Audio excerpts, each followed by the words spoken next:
Okay, let's get this out of the way. Skyrim is a great game. I love Skyrim. It's a game that absorbed many of my younger summers and completely redefined a genre. It has a rich, detailed world with an impeccable atmosphere and a soundtrack that many of us know by heart. As a fantasy sandbox, it's still peerless. You can and will spend hours creating your own adventures, exploring its ancient crypts, and trekking across its many peaks. It's essentially infinite, both figuratively and literally. Its radiant quest system means that if you wanted, you could play Skyrim forever, but you're far more likely to start up a new character, to forge a new story, or to experiment with a new style of combat. I'd like you all to keep that in mind as we analyze and discuss Skyrim's narrative. Skyrim's ambitious but ultimately disappointing main quest doesn't invalidate everything else it does well. It doesn't make it a bad game. But Skyrim, like Oblivion before it, could have been both. It's theoretically possible to create a massive, enchanting sandbox and then craft a compelling and empowering narrative within that sandbox.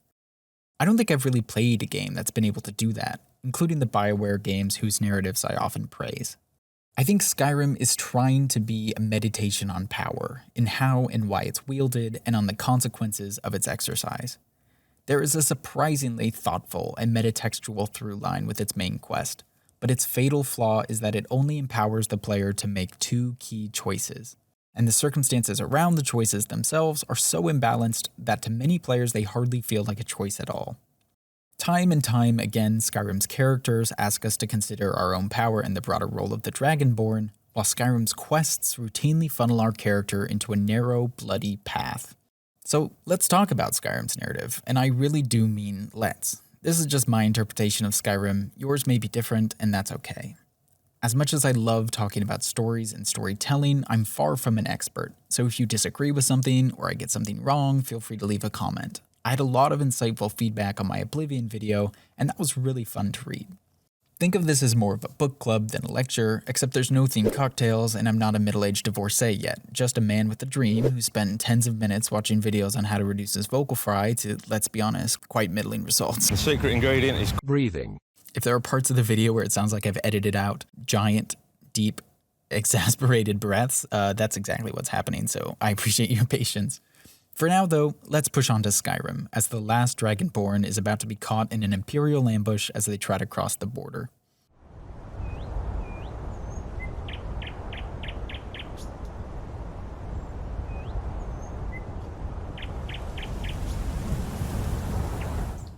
Skyrim's introductory sequence has become so iconic that it transcended its own medium. You can find references to it in memes, coffee mugs, bumper stickers, pillowcases, it's all over the place.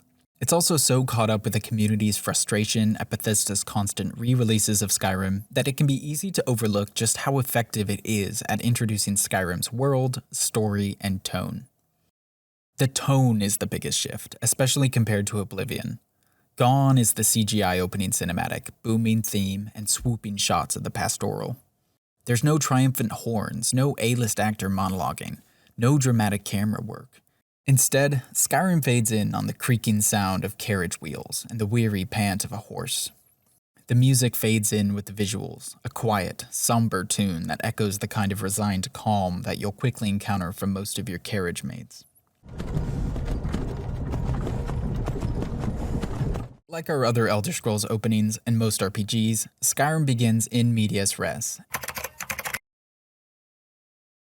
In medias res. I've read it both ways. You haven't. And in Skyrim especially, that choice adds to the confusion and powerlessness that we feel during the game's introduction. We're not only introduced to our player character in dire straits, but we're entering Skyrim in the midst of a civil war, with hints of political tensions between the Empire and the Thalmor as well. Every moment of this opening is meticulous. I don't think a second of it is wasted, so apologies if my analysis of this opening runs a little long. As the carriage rolls, we get a line from Ralof that on a first playthrough feels like standard world building, but on a second sticks out as interesting foreshadowing. I don't know where we're going, but Sovngarde awaits.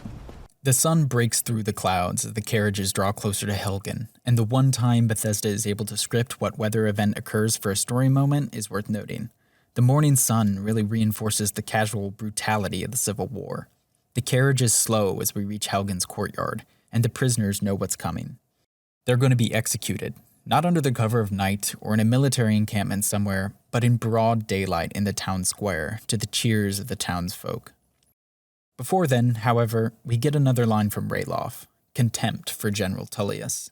He also points out the Thalmor, a trio of mysterious-looking elves, and connects them with their recent capture. Look at him. General Tullius, the military governor. And it looks like the Thalmor are with him. Damn elves. I bet they had something to do with this. We're under 3 minutes in, and Skyrim has introduced all of its political tensions in a personal and organic way. Ralof, our resident Stormcloak soldier, is kind and empathetic towards his fellow prisoners, wistful yet brave in what he thinks will be the last moments of his life. Wonder if Velod is still making that mead with juniper berries mixed in. Funny, when I was a boy, imperial walls and towers used to make me feel so safe.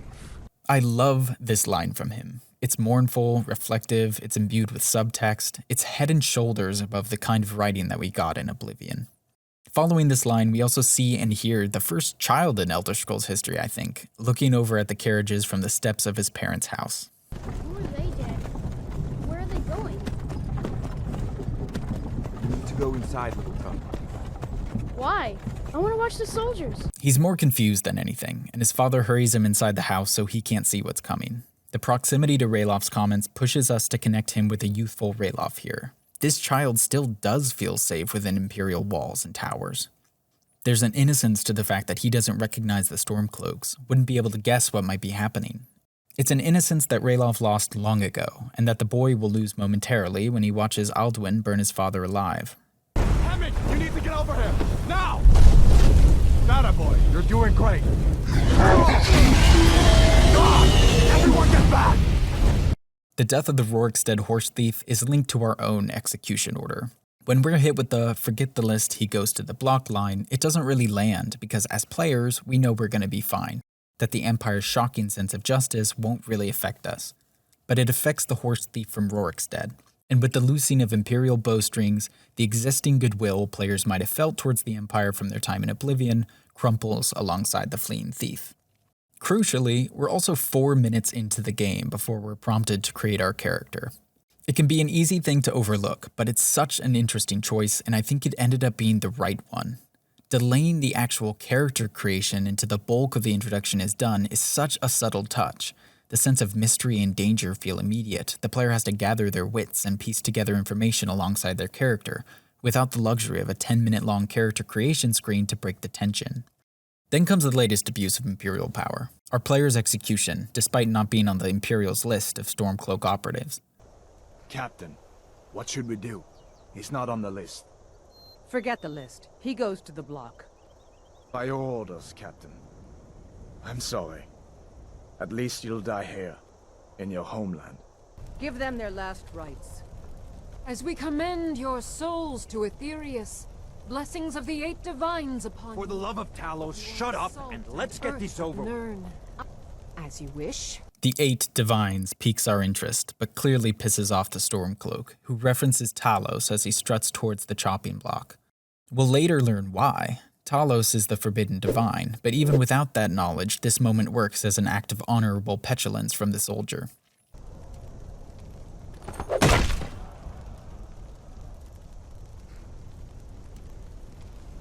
And the Imperials cut off his head. In broad daylight, in the middle of the Helgen Square. His head rolls awkwardly into the strangely small crate next to the chopping block. If Skyrim's more somber opening to this point has been an elegant sentence about the kind of game it wants to be, this moment is what punctuates it. The Empire, Oblivion's mostly unimpeachable good guys against the force of Mehrunes Dagon in the last game, now execute captured soldiers in broad daylight. Back in my Oblivion analysis, I was noting how and why the Empire is already showing its cracks, but it's not something that game pushes you to examine or engage with. Skyrim does it immediately. We're pushed to challenge our preconceived notions of Cyrodiil's empire. We're presented with the bravery and the honor of foot soldiers in the Stormcloak army. And we've seen General Tullius, military governor of Skyrim, deliberating with suspicious-looking elves before mass execution. Nothing is black and white, and that's how Skyrim wants it. Then it's your turn, and that's when the real horror starts. No, I'm actually not talking about Alduin yet. I'm talking about how we're supposed to step forward and place our sweaty neck on a chopping block that's still soaked in the last guy's blood, with our head presumably tumbling into this tiny crate, which at most can fit 2 heads if you're stacking them on top of each other. If this was a crate per head, I could understand it, but they don't change the crate. So some poor Imperial soldier is going to have to carry this to a wagon and try to keep the stacked heads from rolling out. This is the most troubling part of this introduction for me, although you could also read it as foreshadowing the Empire's declined state. They can only afford a single crate. Drogvir in Solitude won't even have that luxury. His head just rolls around if it gets lopped off. I know I'm not the only one who's bothered by this. There are dozens of us. Dozens! A giant black dragon descends from the mountains, lands on a nearby tower, and chaos erupts all around you. We make our way to a nearby tower and we see Ulfric rally his survivors before we jump out the tower and into a burning inn just beneath us. Then the Empire gets a little moment of redemption. They ignore the escaping Stormcloaks and try to rally to protect Helgen's citizens and take down the dragon. We push forward and we're given a choice, to follow either Hadvar or Ralof into the keep. At this point in the story, it's morally justifiable to pick either option, though I almost always go Hadvar because of my pre-existing knowledge about the Stormcloaks. There is no shame in that. Read your history. On a first playthrough though, I can't fault players for following Ralof, and there's even an interesting arc that could occur for a Dragonborn that initially follows the upstart Stormcloaks before they grow increasingly disturbed by their ideologies. I didn't learn this until making this video, but players can actually switch sides in the Civil War by taking the Jagged Crown to the opposing commander, so up to that point your loyalties aren't locked in. It's also a great little detail that Hadvar addresses Ralof by name here. Ralof, you damn traitor! Out of my way! We're escaping, Hadvar. You're not stopping us this time. Fine, I hope that takes you all to Sovereign Guard! It's a quick moment, but an effective reminder of how brutal the Civil War is. These men clearly know each other, were perhaps friends at one point. We'll come to learn that Eivor, Hadvar's father, started his business by helping Ralof's sister sharpen blades for her mill. I wish we got more from these characters together. If you play through the Civil War questline, you'll have a chance to build some camaraderie with your chosen fellow soldier, but I would have loved a chance to hear them reminisce with each other and talk about their respective loyalties. It still works as is and adds some replayability, but I think Bethesda did such an efficient job establishing these two characters as good, honorable men that I just wanted more from both of them. They'd be good foils to the loftier viewpoints of Tullius and Ulfric that we'll get later in the game. They also don't fight each other here, though they clearly could if they wanted to. It can seem like a plot hole to give the player time to make their choice, but given what the first name intimacy implies, I think there's a much more narratively satisfying reading. They're scared and they don't want to kill their old friend. It's good stuff. The introductory keep sequence is interesting. Whereas Oblivion's tutorial dungeon saw us fighting hooded Mythic Dawn assassins, goblins, and brats, Skyrim's opening dungeon mostly pits you against the faction you didn't side with in the split-second Ralof Hadvar choice. There's no option to talk or sneak your way through here. The only path forward is a bloody one, and it's here that my issues with Skyrim's Civil War storyline begin. I'm going to hold off on discussing this until we get to our third act, but the quick TLDR is that Skyrim Civil War presents two sides with nuanced and justifiable reasons for conflict, but also two common enemies in the dragons and the Thalmor. Not only can the player not even attempt to talk their way out of conflict in this opening dungeon, but should the player pursue the Civil War storyline, you can't meaningfully engage with or interrogate the political positions of the Empire and the Stormcloaks. Bethesda is giving us a nuanced conflict without giving the player tools to navigate it in any way except violence or abstention.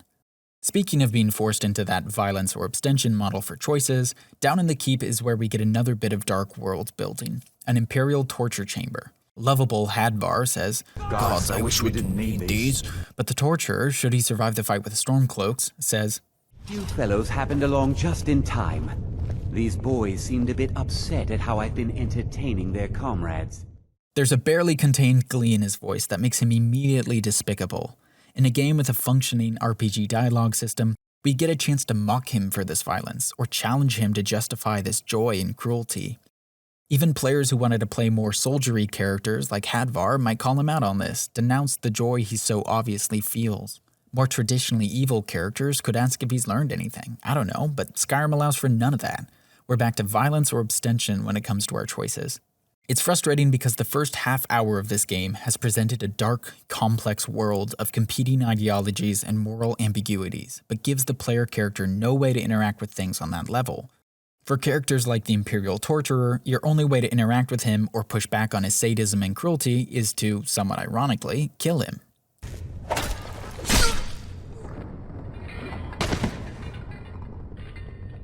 Which I did. And it was only because of his cruelty and sadism, and it definitely had nothing, absolutely nothing to do with his sweethood that I think you can only get here. But this is a frustrating distillation of how Bethesda's lack of a robust dialogue system winnows player characters down into either being complicit or witless in the face of casual evil, or respond to it with violence. And even then, you're forbidden from killing NPCs the game has deemed essential. Watch out, some gray skin doesn't pick your pocket. Stop, in the name of the Jarl. From here, it's a fight with the Stormcloaks, a quick battle with frostbite spiders, a cheeky sneak past a bear, and you're out into the world. This looks like the way out. I was starting to wonder if we'd ever make it.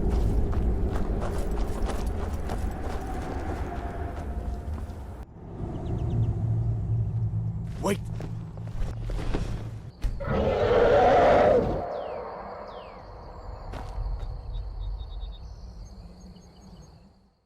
Welcome to Skyrim. We've left the rolling green hills and cozy countryside influence behind. The land of the Nords is a rugged one, a few small and independent cities and towns fighting for survival amid its jagged landscape. 200 years have passed since the Oblivion Crisis, but the society in Skyrim is a regression from the one we experienced in Cyrodiil. Something has gone wrong, and we've already gotten a few clues as to what it was. If Oblivion's story was Bethesda's spin on Lord of the Rings, Skyrim gives us a mythic fusion of Beowulf and Ragnarok, wild and dark forces besieging a land that's already at war with itself. This wild dark is epitomized by the dragon threat, yet in this introduction the dragons are still secondary to the civil war. Hadvar has this line as you descend the mountain together. If the rebels have themselves a dragon, General Tullius is the only one who can stop them. Which is interesting because it re-emphasizes the introductory sequence of Civil War first, Dragon second on the danger hierarchy. It makes sense that this is how a soldier would interpret this moment.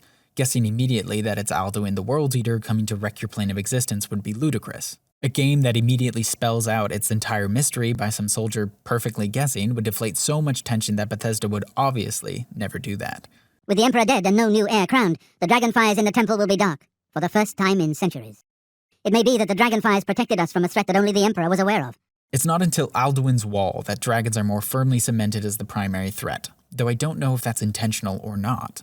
I think given the choices Bethesda makes, especially by having the player defeat Alduin to end Act 2, you would be forgiven if you thought the third act would reveal that the real villains we're going to defeat in this game are the Thalmor. They clearly come off as the more dangerous and sophisticated threat to Skyrim. And this isn't helped by how few dragons you'll actually encounter in the wilds of Skyrim. If you just follow the main quest, I think there are only 6 scripted dragon battles. We get the Whiterun fight, the Kynesgrove dragon, the Frost dragon, I think it's a Frost dragon, outside Skyruler Temple, the first Alduin fight, the dragons by the portal to Sovngarde, and the last Alduin fight. None of these take place near population centers, and I think it has the unintended effect of making the dragons seem much less threatening. You might see a dragon flying in the skies for a moment as you're hunting in the Whiterun Plains, but because you're unlikely to see one torching the streets of Whiterun and killing important vendors, Skyrim still feels relatively safe. But let's shelve that for a minute, because I want to give Skyrim more credit where it's due. Unlike Oblivion's oddly silent travel sequences with companions, Skyrim's Hadvar and Ralof are warm and interesting on the post-Helgen journey if you choose to accompany them. They react to your chosen Guardian Stone, and like the Valendreth interaction in Oblivion, it's a great bit of world building on how characters in Skyrim might react to different playstyles. Once in town, you can ask some of the questions that you probably have. Who are the Stormcloaks? What's going on with the Civil War? Who are Ulfric and Elisif? Some questions about Whiterun, but are you noticing something about these conversations? They're all questions. Even asking Hadvar about your execution is framed as a question. General Tullius ordered my execution. He's not Kermit. What am I doing? General Tullius ordered my execution. Why would I want to help him? The vast majority of Skyrim's conversations, especially in this first act, are just the Dragonborn asking questions and characters responding. Very few times do you get to reply to someone with anything but a follow-up question, which is fine for a lot of quests, but when you run into unsavory characters, it's frustrating that you can only engage with them through questions. Almost everything that defines your player rhetorically will have to happen within the player's imagination. Very rarely does Skyrim ever allow the player to respond to a character statement with a statement of their own. You're either asking questions or answering direct questions with very limited options, which might be fine if this was just a story about slaying dragons, but it's not. I'll go more in depth with this after the first big dragon fight, but we've already seen clues that Skyrim's main conflict is meant to be bigger than the dragon threat. You realize this is exactly what they wanted. What who wanted? The Thalmor. We're dispatched to Whiterun to warn the Jarl of the dragon attack and to try to get protection for Riverwood. These next few moments are crafted to make this world feel more alive than it ultimately ends up being. As you cross the bridge outside Riverwood, a small flock of birds will take off from one of the tall pines at the base of the mountain. To my knowledge, this is the only time in the game you'll encounter this, and we'll see Bethesda do something similar with bats in Bleak Falls Barrow, though I think it's more common there. Pushing forward, you encounter a patrol of Imperial soldiers escorting a captured Stormcloak down the hill. There are patrols like this throughout Skyrim, though not nearly as many as it feels like there should be. It's one of the rare opportunities Skyrim gives to feel like you have some agency in the open world. Yet like everything else in this game, the choice is only whether to use violence or to walk away. You can't talk to the patrols, you can't invoke rank, whether honestly or deceptively, can't appeal to your status as the Dragonborn and convince them to free their prisoner. You can't even bribe the men guarding the prisoner, you can only kill them all or ignore them. If you interact directly with the prisoner first, you can free them, and you have the option to share gear, but in doing so you're now in melee range of the 3 guards. If you take out the guards from a distance to free the prisoner will often get quickly killed despite making no escape attempt, or they'll run away even after you kill the soldiers.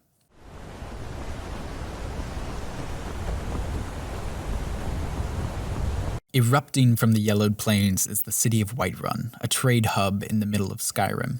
En route to the city, you'll pass a few farms, and run into a giant and the Companions, Skyrim's version of the Fighters Guild, trying to take it down. It's great world building for both the Companions and Skyrim itself. Oblivion's Cyrodiil had clean lines between the wilds and civilization. That's not really the case in Skyrim. This scripted giant attack reinforces that idea of these lands being a harsh and rugged frontier, something that continues throughout the game, perhaps best symbolized by the dragon attacks. At the base of the hill to Dragon's Reach, a preacher stands in front of a shrine to Talos, hurling his gospel into the air. While his shouting will quickly become a nuisance to returning players, his sermon is great exposition for players to understand who Talos was and what he means to many Nords. We see Talos portrayed as a great warrior with a Nordic-style helm, posed atop a vanquished draconic serpent. This isn't the more passive Talos of Oblivion's stained glass windows. This is a deity born from strength, something that will be echoed in the player's journey as the main quest progresses. The preaching also backs up information the player can learn back in Riverwood when asking about the Civil War. The Empire doesn't really care about Talos worship, the Thalmor do. Whiterun is Skyrim's trade hub in the middle of the country, and if the player progresses the Civil War questline, it's revealed that the Jarl ultimately sides with the Imperials over Ulfric, and he doesn't mind this preaching. Skyrim's efficiency in setting up a complicated world with believable political and religious tensions is laudable, and we'll circle back to its fascinatingly nuanced handling of the Talos issue when we discuss the Civil War later in this video. Inside Dragonreach, the player is questioned by Irileth, head of the Jarl's Guard, before they're allowed to approach the Jarl. This moment, and the subsequent talk with Farengar, is the last time in the main quest that your character will be treated quote-unquote normally. I think Skyrim is efficient with how many of these moments it gives us. First the Helgen sequence, then the Gate, now Irileth, and soon Farengar. This reminder of our current lack of power and status makes our sudden rise to power and prominence as the Dragonborn feel weightier. Balgruuf weighs his advisor's counsel before making the choice to send troops to Riverwood, but we're once again reminded of the political and military tension present in Skyrim. I said back in the introduction that I think Skyrim is trying to be a meditation on power. Balgruuf's caution and prioritization of the people of Whiterun over all else is showing us a man doing his best to wield his power responsibly. I don't think it's a coincidence that we're introduced to Jarl Balgruuf in the same act as the Greybeards, who also embody a more cautious, withdrawn approach to wielding power. After he enlists our help in Farengar's dragon research, he has this great pair of lines when you ask him how he can protect Whiterun against dragons. But our greatest weapon? Courage. For if we cannot kill the beast, we must at least have the tenacity to drive it back. Until brave heroes step forward to destroy these monsters, that is the best we can do. I think the best time to have this discussion is after we slay our first dragon, but I want to highlight this piece of dialogue right here because I think it's a good way to revisit one of Skyrim's chief inspirations. We've noted the fear from Riverwood, from the Whiterun Guard, even the Jarl cites courage as the key. Until brave heroes step forward to destroy these monsters, that is the best we can do. And this is such an important line to understanding the tonal differences between Skyrim's treatment of its protagonist from Oblivion's, between the epic hero that is the Dragonborn and the more classic fantasy one we embodied in Oblivion. The epic hero is better. The epic hero can do things that others simply cannot. Even those with power and influence recognize this with no reluctance, because in this kind of story, the recognition of a kind of inferiority denotes virtue. It's a self-awareness and a self-acceptance. Which is weird to say out loud and probably weird to hear, right? We're not used to that in stories, especially modern ones, but it's an important part of the kind of epic hero story that Skyrim is imitating here. So let's touch on those kinds of stories real quick. Beowulf is the most applicable here, and I want to briefly summarize it for folks who maybe haven't read it or might want a quick review since we'll be referencing it a bit moving forward.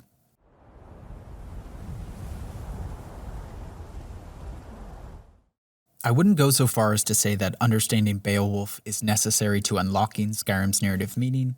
I think it's more that by examining how Beowulf elevates a poem about a warrior performing heroic deeds into a complex, tragic story of pride, faith, power, and vengeance, we can better understand where Skyrim is falling short. On the surface, Skyrim is telling a similar story that appears to be inspired by the great poem, yet it lacks almost all of its depth and contemplation. This is going to be a relatively quick summary because honestly a video about Beowulf would probably be many times longer than a Skyrim one and exponentially less conclusive. I'm also far from an expert or a scholar on the poem. This poem and its various interpretations can and has been debated by minds far brighter than mine. At a glance, Beowulf is a poem about the deeds of the great hero, you guessed it, Beowulf. Part 1, the most well-known, sees him triumph over Grendel, a mysterious humanoid monster that's been terrorizing a neighboring king's hall for the last 12 years. Beowulf does this without using any weapons, and before I quote this, just a quick note that I'm using the Seamus Heaney translation of the poem. It's extremely readable and fairly easy to find online if it piques your curiosity. Balgruuf waits for a great hero to vanquish the dragon threat, and so too does Hrothgar, the Danish king. He waits for a warrior strong enough to defeat Grendel, and then Beowulf arrives. When Grendel next attacks the hall, Beowulf stands against him. And the Geat placed complete trust in his strength of limb and the Lord's favor. Beowulf grapples with Grendel and triumphs, though it's clear from this line that the victory is far from his alone. God is featured heavily throughout the poem, and the victory is framed as being more his than Beowulf's. Beowulf was granted the glory of winning. Grendel was driven under the fen banks, fatally hurt, to his desolate lair. Grendel, mortally wounded, retreats to his mother, and we get this interesting shift in perspective. Broken and bowed, outcast from all sweetness, the enemy of mankind made for his death den. Outcast from all sweetness has such a haunting quality to it. Grendel didn't want this life. While he remains a mysterious figure, he dies a pitiable one, in the den of his mother, who will quickly seek vengeance for her son. But now his mother had sallied forth on a savage journey, grief-racked and ravenous, desperate for revenge. She kidnaps the king's advisor, and Beowulf once again leaps into action, this time diving deep down into the lake to fight her in her lair. He defeats her, partly because he finds a sword of a giant in her lair. So he slays Grendel's mother, cuts off Grendel's head, and takes it to the surface as a trophy. Beowulf is celebrated, but Hrothgar, the Danish king, warns him to be mindful of his new glory and power. O flower of warriors, beware of that trap. Choose, dear Beowulf, the better part, eternal rewards. Do not give way to pride. For a brief while your strength is in bloom, but it fades quickly, and soon there will follow illness or the sword to lay you low. Hrothgar's warning on power is going to sound eerily similar to a speech Arngir will deliver after our defeat of Alduin, so just keep this idea in the back of your head as we go through the rest of Skyrim. Beowulf returns home and is rewarded for his bravery. The second part of this poem picks up many years later, with Beowulf now king of the Geats, having ruled for 50 years. In his kingdom, a thief used a secret passage to steal a single piece of treasure from a sleeping dragon, which enrages the beast and it takes it out on Beowulf's town. Apologies for this tangent within a tangent. If that's ringing bells to you, the answer is yes. It's fair to say that Tolkien was heavily inspired by Beowulf and even began his own translation of Beowulf long before The Hobbit was published.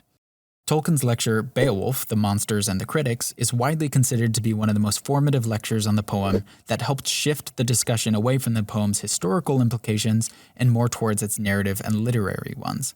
We'll finish our summary of Beowulf, but I did want to note one of Tolkien's phrases here, and I want to keep that in mind as we push through Skyrim. Regarding Beowulf, Tolkien wrote that the poem is about, quote, man at war with the hostile world, and his inevitable overthrow in time. Remember that when we get to a pair of conversations with Arngeir and Parthenox towards the end of Act 2. Back to Beowulf, the king, despite his age, feels honor-bound to slay the dragon. Now I am old, but as king of the people I shall pursue this fight for the glory of winning, if the evil one will only abandon his earth fort and face me in the open.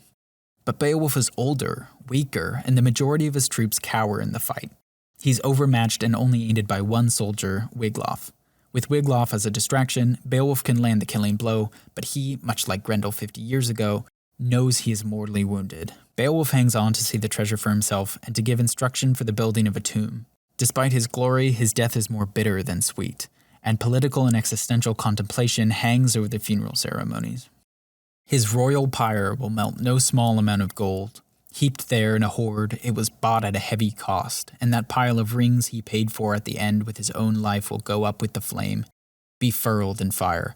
Treasure no follower will wear in his memory, nor lovely women link and attach as a torque around her neck. But often, repeatedly, in the path of exile they shall walk bereft, bowed under woe, now that their leader's laugh is silenced, high spirits quenched. Which makes us think about Hrothgar's warning back in Act 1. Beowulf seems to have fallen into that trap of chasing glory and riches rather than virtue and godliness, which, ironically, is what won him the fight against Grendel. With Beowulf dead, and many of the Geat soldiers having exposed themselves as cowards, the land is now vulnerable to outside attack, so his last blaze of glory may also have been the very thing to doom his land. Which is dark. It's a more contemplative poem than I think a lot of people realize, though I think that's partly because many of us are introduced to it at too young an age. But I wanted to review it briefly because Skyrim's narrative contains echoes of Beowulf's, especially regarding the contemplations on power, but with one key difference. Beowulf would die a hero's death with few complications in Skyrim because Skyrim's Sovngarde rewards the warrior's death. In Skyrim, violence and glory-seeking is synonymous with virtue and godliness, so there's not that tension between earthly glories and heavenly ones, and that deflates so much of what makes the poem Beowulf so interesting. Through Sovngarde, Skyrim removes that element, but it doesn't replace it with anything interesting. And that's a problem when your protagonist is an epic hero without any kind of flaw. Achilles had his rage, Odysseus his arrogance, Beowulf has to balance glory and godliness. What is the inner tension of the Dragonborn? Can we even give them one if we wanted to? In BioWare games, you at least have the influence of your actions on your companions, so even though characters like Commander Shepard rise to be borderline messianic figures, you still have to juggle Shepard's relationship with their crew. There are moments in the Dragon Age series where companions will turn against the player if their loyalties are not earned. Skyrim does nothing like this, and it takes away the excitement and relatability of the everyman hero without giving us any interesting wrinkles in the Chosen One narrative. So let's get back to Whiterun. Farengar rather rudely sends us off to Bleak Falls Barrow to fetch the Dragonstone, and thus begins Skyrim's first scripted dungeon experience. And this is fine. From a narrative angle, I don't have a lot to say about this section. Skyrim's gameplay is a vast improvement from Oblivion, and Arval the Swift is a fun side character for the 10 seconds he's on screen. The one thing this crypt drives home the most is that Skyrim is old. The ancient Nordic ruins, the halls of Draugr and frostbite spiders, you really feel the vastness of Skyrim's history in this section because you're forced to fight your way through it. Most Skyrim players have probably spent more time in this dungeon on their myriad playthroughs than they have in the entirety of certain other games. Hearing Snake Snake Wail probably activates some dormant part of your brain like you're an off-brand Winter Soldier. It's also likely the player's first encounter with skeevers, and like Oblivion's rats and mud crabs, the greatest threat these creatures pose is bacterial in nature. I brought diseases! It's charming on Skyrim standard mode, but vastly more annoying if you're playing on survival mode. Each step we take through the Barrow is another step through Skyrim's dangerous history, and by the time you're finally at the end of it, it feels right that there's an ancient and mysterious piece of dragon script on this wall to learn. Returning to Dragon's Reach, we find Farengar conferring with a mysterious hooded figure about the Dragonstone, and I'm gonna be honest, I had no idea this scene was coming. I had no idea Delphine was introduced here because the last million or so times I've played Skyrim, I've always just grabbed the Dragonstone first through the Golden Claw quest and come to Whiterun to hand it over and then immediately start the first dragon attack, in which case Delphine doesn't show. which is a shame because her presence in the scene makes it feel less out of the blue when we find out who stole the horn. For now, we turn our attention to the second dragon encounter and our ascension from the everyman to the epic hero. Do you get to the Cloud District very often? Like Oblivion's Kvatch moment, we see the watchtower smoking and ruin from a distance.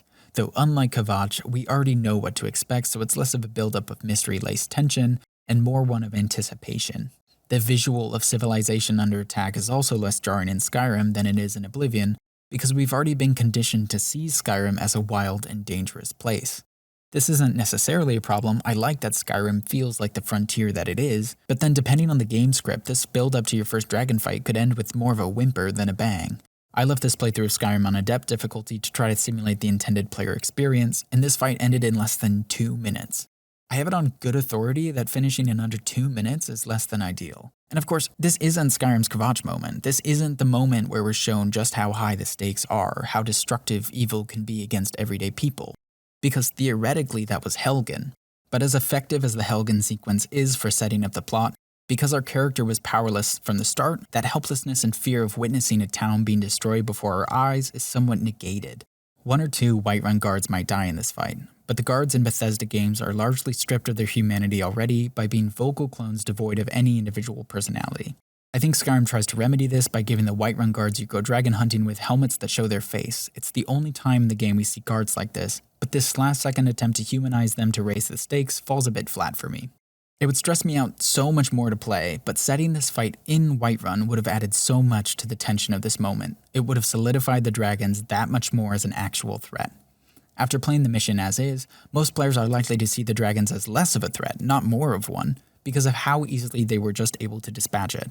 But if the battle was a fast, fiery, and violent affair, more akin to the one we witnessed at Helgen, if the dragon torched half of Whiterun, a city we've already started to form a bond with, suddenly we'd be off to higher Hrothgar with a lot more pep in our step.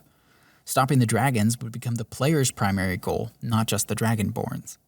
What Skyrim does get right is the fascination and reverence from our fellow warriors following our absorption of the dragon's soul, and interestingly, it's coupled with some light skepticism from Irileth. Some of you would be better off keeping quiet than flapping your gums on matters you don't know anything about.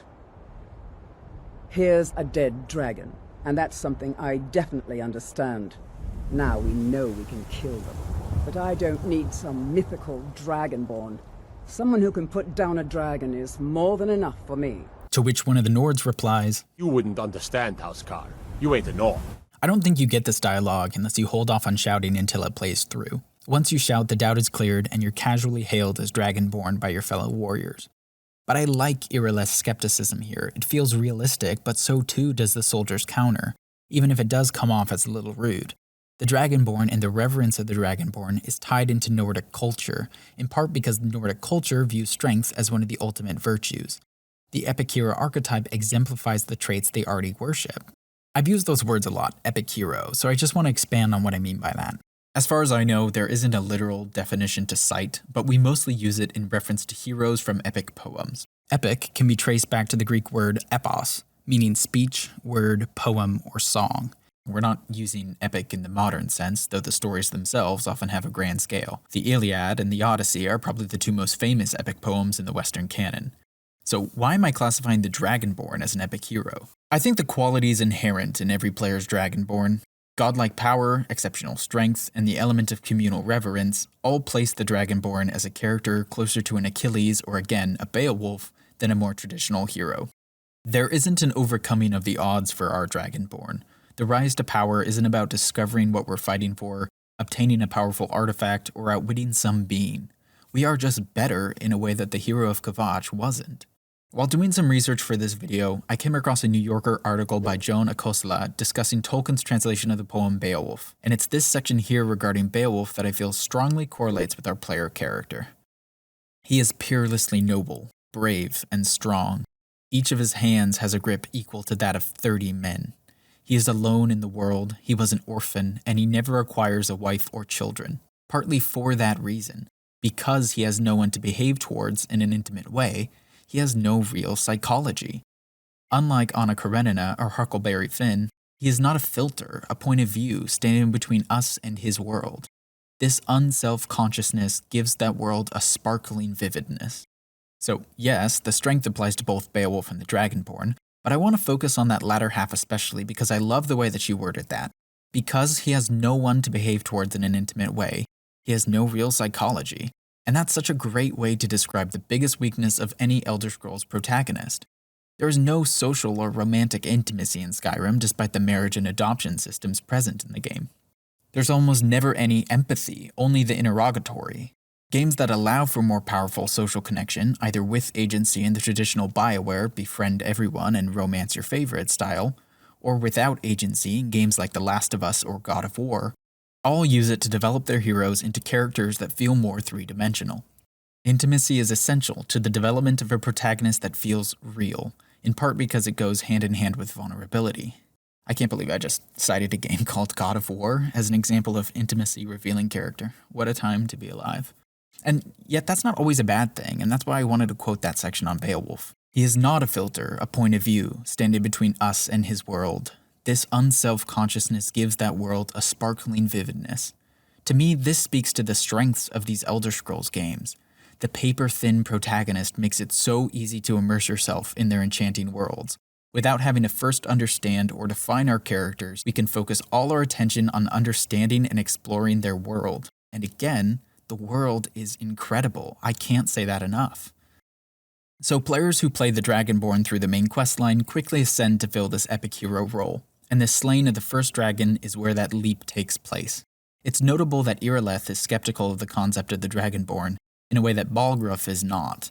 Reverence for the epic hero is not always ubiquitous, and that adds a layer of believability to it.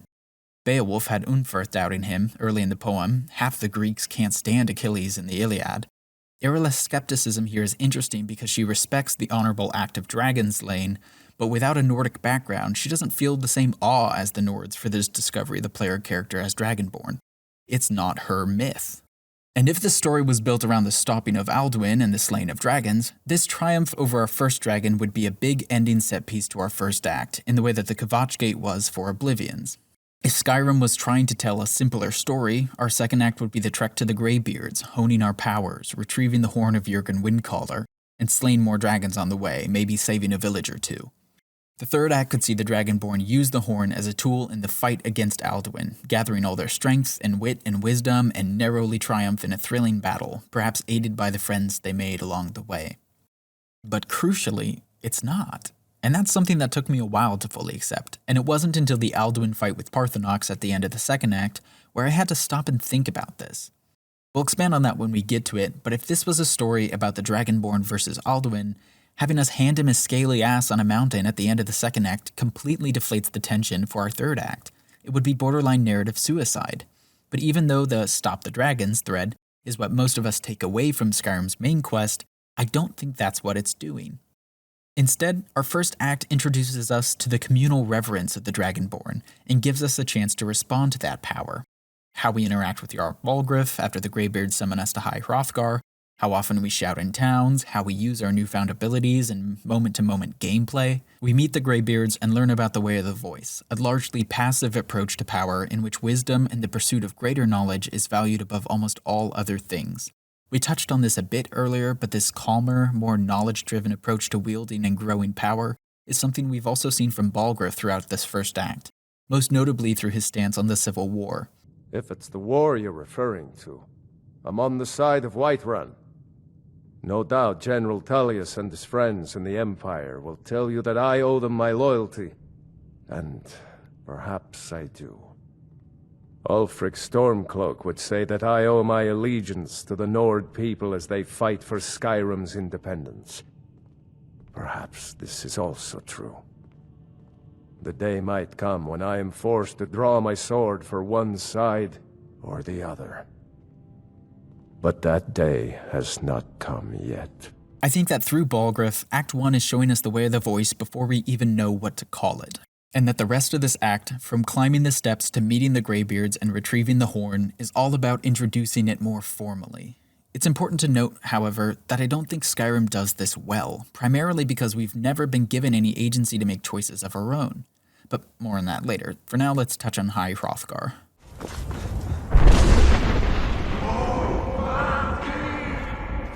The Greybeards summon the Dragonborn with compelling simplicity. They shout your name off their mountain, and Balgruuf recommends you ascend the 7,000 steps to answer their summons.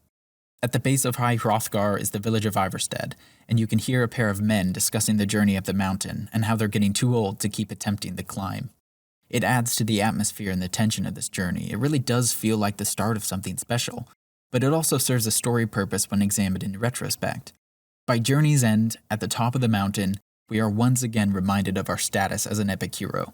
What is a pilgrimage, a monumental journey to these men, is a small barrier to us. We bring their supplies to the Greybeards as an afterthought, making the trek with ease. Troll?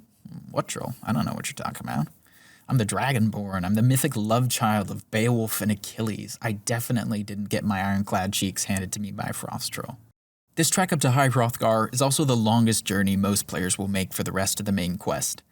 Since Whiterun and the Whiterun stables have already been discovered, the easiest route for most players is to fast travel from High Hrothgar to the Whiterun stables, then catch a ride to Morthal to get the Horn of Jurgen Windcaller. From there, it's fast travel to Riverwood for Delphine, then back to Whiterun stables for a ride to Windhelm, then back to the stables for a ride to Solitude. You get the idea.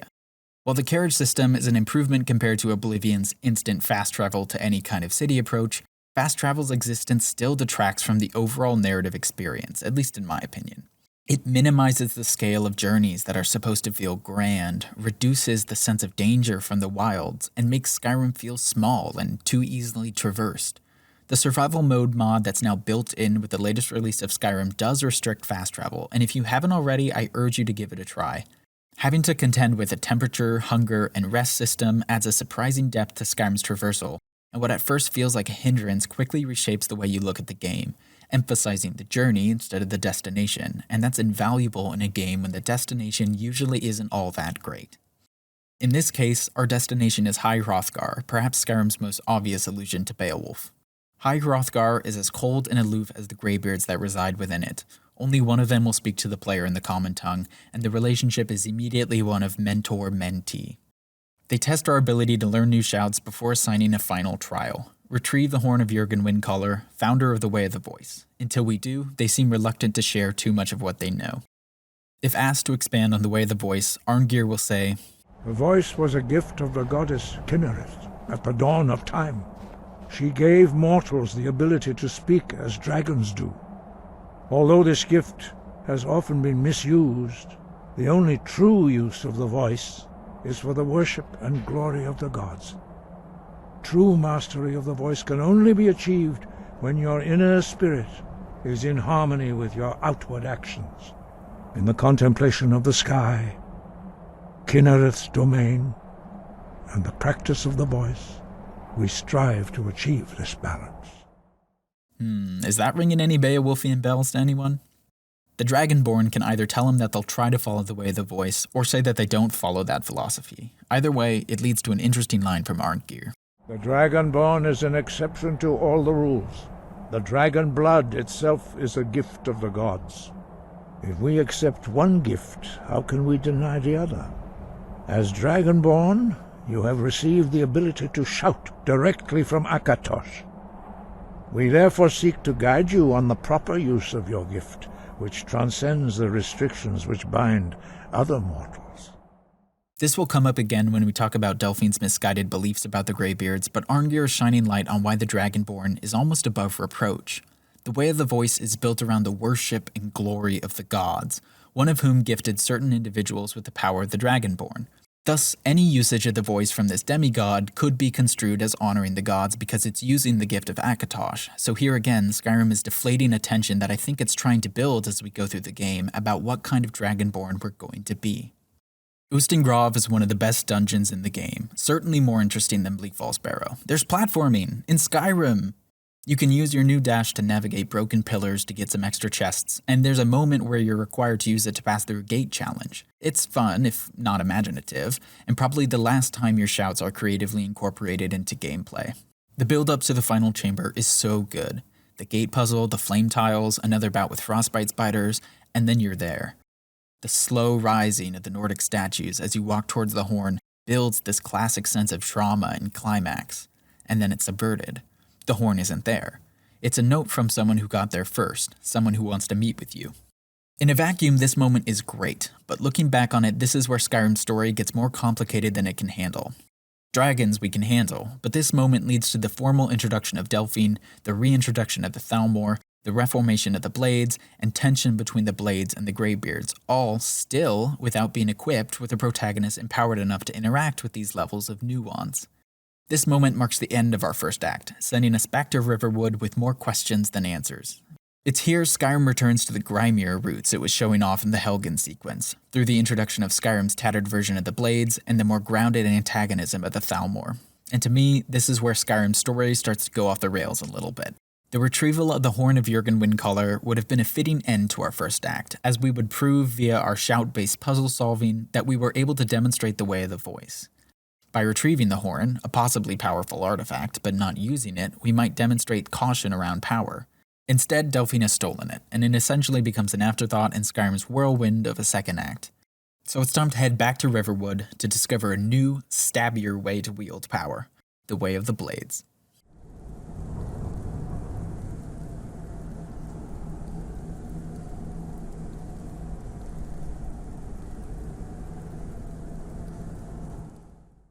Fun little nugget about this quest, courtesy of the Elder Scrolls Wiki. The quest title, A Blade in the Dark, is a little play on the A Knife in the Dark chapter from Fellowship of the Ring. In that chapter, the hobbits set out with their new, mysterious mentor, having just spent the night at the Inn of the Prancing Pony. Here, we set out with our new, mysterious mentor, having just spent the night at the Sleeping Giant Inn. The substitution of blade instead of knife is obviously a reference to Delphine being a blade, but what also struck me in this is how the name of the inn, the Sleeping Giant, can be extended to the Blades as well. One of the more notable things about this conversation with Delphine is that she isn't receptive to any nuance in your interpretations of your own power. When she asks if you can devour a dragon's soul, one of the options is, I absorb some kind of power from dragons, that's all I can say. If you say this, Delphine replies with, This is no time to play the reluctant hero. You either are or aren't Dragonborn. But I'll see for myself soon enough. And oh boy, this line. I don't mind this from her character. She's jaded and grizzled and dealing with all kinds of trauma from the dismantling of the Blades. It's fine that her character would find this kind of, aw shucks, me? Shtick tiring. What's more annoying to me is that this idea isn't revisited significantly with other characters, and as a result, the player isn't allowed to separate for themselves whether they want to be seen as a Dragon Slayer or the capital D Dragonborn. Because what's fascinating in these kinds of Chosen One stories is the inner tension inside our heroes, watching them grapple with the burden of expectations. Uneasy is the head that wears a crown? Nah, Delphine wants us to shut up and jog to Kynesgrove to investigate a disturbance.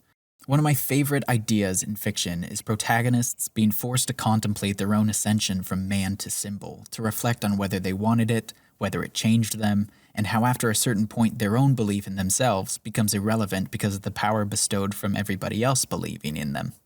We saw this a bit with Martin in Oblivion, but this is also a game built around the gaping wound from Tiber Septim, the man who ascended to godhood being ripped from the pantheon of man. This is absolutely a game and a story that would have benefited from exploring this idea of becoming a symbol and the personal cost of that. So I don't mind that this is Delphine's perspective, but I do wish Skyrim explored this concept with more depth, because I think they try with a few lines from the Greybeards, but it's very clumsily done. Dragon Age Inquisition will come along in a few years and knock this idea out of the park. The Kynesgrove excursion is Delphine's trial for the player, and it's interesting as a mirror to the Greybeards' trial and reflective of their respective goals. Retrieving the horn for the Greybeards requires some thoughtfulness and an understanding of your existing shouts, and that works as a final test for a faction that's much more passive and focused on reflection and the pursuit of wisdom for its own sake. Delphine's trial for the Dragonborn is direct. Let's go here and kill a dragon, and I'll see if you can absorb its soul. If you can, it's Blades time, baby. And this is foreshadowing for a conflict between the two factions as they vie for the Dragonborn's soul, for lack of a better word, something that comes to a head with the Parthenox request at the start of our third act. This conversation with Delphine starts to fill in more of the historical gaps between Oblivion and Skyrim. The Blades, the altruistic warriors of the Empire that we would have expected to stop the Thalmor, have been systematically hunted by them, kind of mirroring the Jedi Purge in the Star Wars universe. It gives the Thalmor some serious bad guy bona fides before we're sent to infiltrate their hideout, and these next couple missions are thematically interesting, but shine a huge spotlight on the lack of player agency in the main quest. Delphine shares her suspicions about the Thalmor likely knowing something about the dragon attacks, and tasks us with traveling to Solitude to meet a contact that will help us infiltrate a party the Thalmor are throwing at their nearby embassy. Our first entry into Solitude is a memorable one. A former guardsman is being executed for treason. This treasonous act? Opening the gate for Ulfric Stormcloak as he fled the city after assassinating the High King. This guardsman proclaims his innocence, says that Ulfric challenged the king to combat in the old Nordic ways, but neither the guardsmen nor the townsfolk seem to care about this distinction, and the man is beheaded. No crate for Rogvir, his head splunks right onto the Solitude pavement. If you inspect his corpse after the fact, you can find an amulet of Talos on the body, indicating that his sympathies for Ulfric may have been about more than just Nordic honor. It's sort of technically possible to stop this execution should you so desire, but there's no definitive success state for that. You can distract the guards, even get Rogvir out of the city, but he doesn't have an escape plan and often just defaults to hiding as the guards chase him. You can't free him and give him weapons like you can with the other prisoners, and it all kind of circles back to violence being the only expression the Dragonborn really has.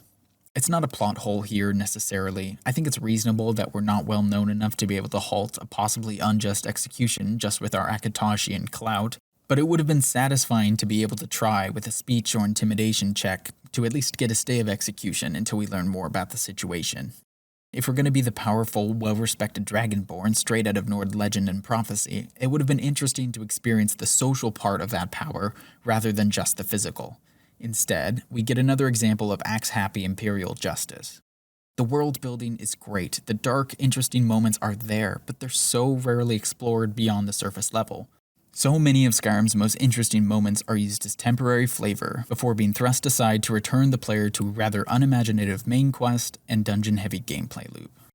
In The Winking Skeever, we meet Malborn, a wood elf bartender at the Thalmor embassy, and Delphine's contact on the inside. We give him our must-have gear to smuggle in before meeting Delphine down at the carriages. She gives us spiffy new clothing, and we're shipped off to the embassy. And oh boy, the embassy. The flaws of the ostensibly silent Bethesda protagonist really show themselves in the more modern kind of fantasy story that Skyrim becomes in the second act, and I think this embassy mission is the biggest example, where the strong, silent type, revered from a distance but almost tragically thin on closer examination, works in an epic story. In a more modern, complicated plot like we get in the second act, our hero feels out of place, a beefy boy amongst men.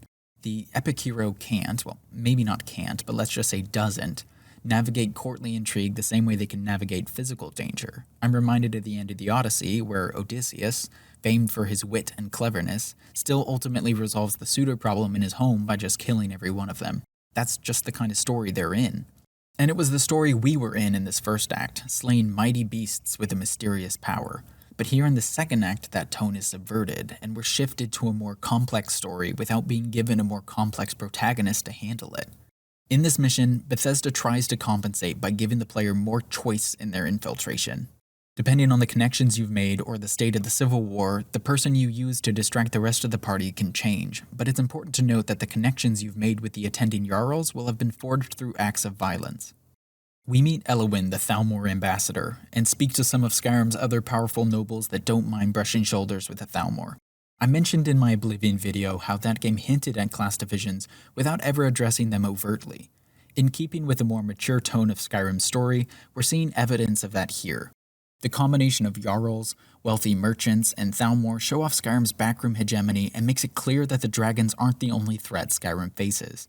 This works to effectively establish the Thalmor as a cunning and powerful political force, and it's further reinforced from some revelations in the dossiers.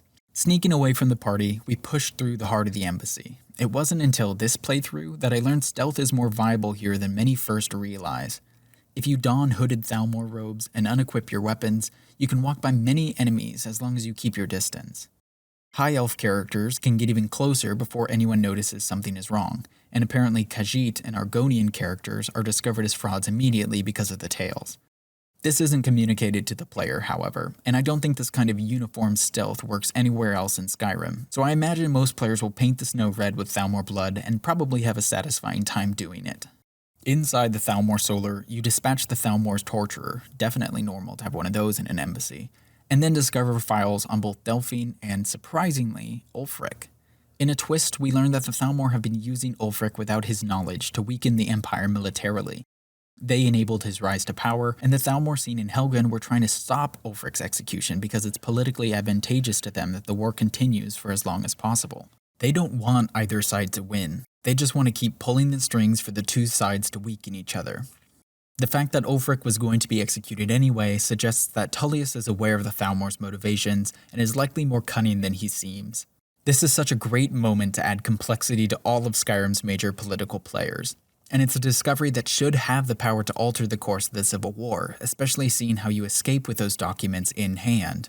As we'll see, however, it doesn't. You can't bring this up with Ulfric or Tullius, not even if you remain neutral and bring these files to the truce negotiations. Skyrim's political subplots are writing checks that its one-track protagonist can't cash, and it's frustrating and immersion-breaking. Downstairs, we find another file, this one on a Blades archivist named Esbern, believed to be hiding out in Riften. Before we make our escape, however, a pair of Thalmor guards rush in with Malborn in front of them. It's a classic spy movie moment, and as you rush up the stairs, Malborn just tells you to go on, that he's dead already. You can save him, however, and if you do, he's far from grateful, telling you that the Thalmor will be hunting him for the rest of his life. Given what we've seen in the embassy, we know they have the resources and the spite to do just that. Later in this playthrough, I actually found a note on a would-be Thalmor assassin sent after Malborn, but they were eaten by a dragon before they could find him. I believe you can find Malborn hiding in Windhelm while he waits for a safe time to escape. You can also rescue a Riften citizen they've been interrogating, as well as the serving girl if she was used in the distraction. The escape through the caves underneath the embassy is a brief but fun moment. The presence of the Frost Troll serves as a mini-boss of sorts, and gives players a measure of revenge for the beating they likely took on the way up to High Hrothgar. Out of the frying pan, we return to Delphine and Riverwood, and in the basement of the Sleeping Giant Inn, we plan a trip to Riften to find Esbern before the Thalmor do. Entering Riften, after recently writing about our first entry into Solitude and Whiterun, really made me think about how Bethesda presents their cities thematically. Upon first entering a city, there's essentially a little play performed for the players to give them a sense of what they're in for. In Whiterun, that's the conversation with the Battleborn guy and the blacksmith, in which we learn of the city's uneasy neutrality.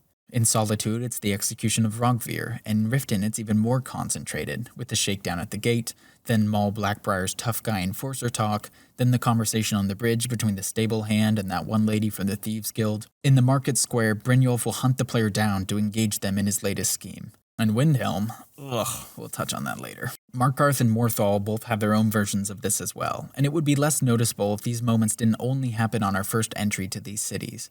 But because they're so front-loaded, on repeat playthroughs, it starts to feel like each city is just staging a little play for the Dragonborn when they first visit to give them a taste of their city's flavor. Riften is the most egregious, in my opinion. If you're planning to enter a city for the first time, set aside an extra 2 minutes to get through the Dickensian street play. Despite all of that, there's still something inherently lovable about the city, this strange pock on the otherwise picturesque land of the Rift. The city is feeding off the river like a parasite, but when the sun hits it just right, there's still something kind of charming about it. The wooden pylons and rickety buildings coming together to create a wretched little Venice.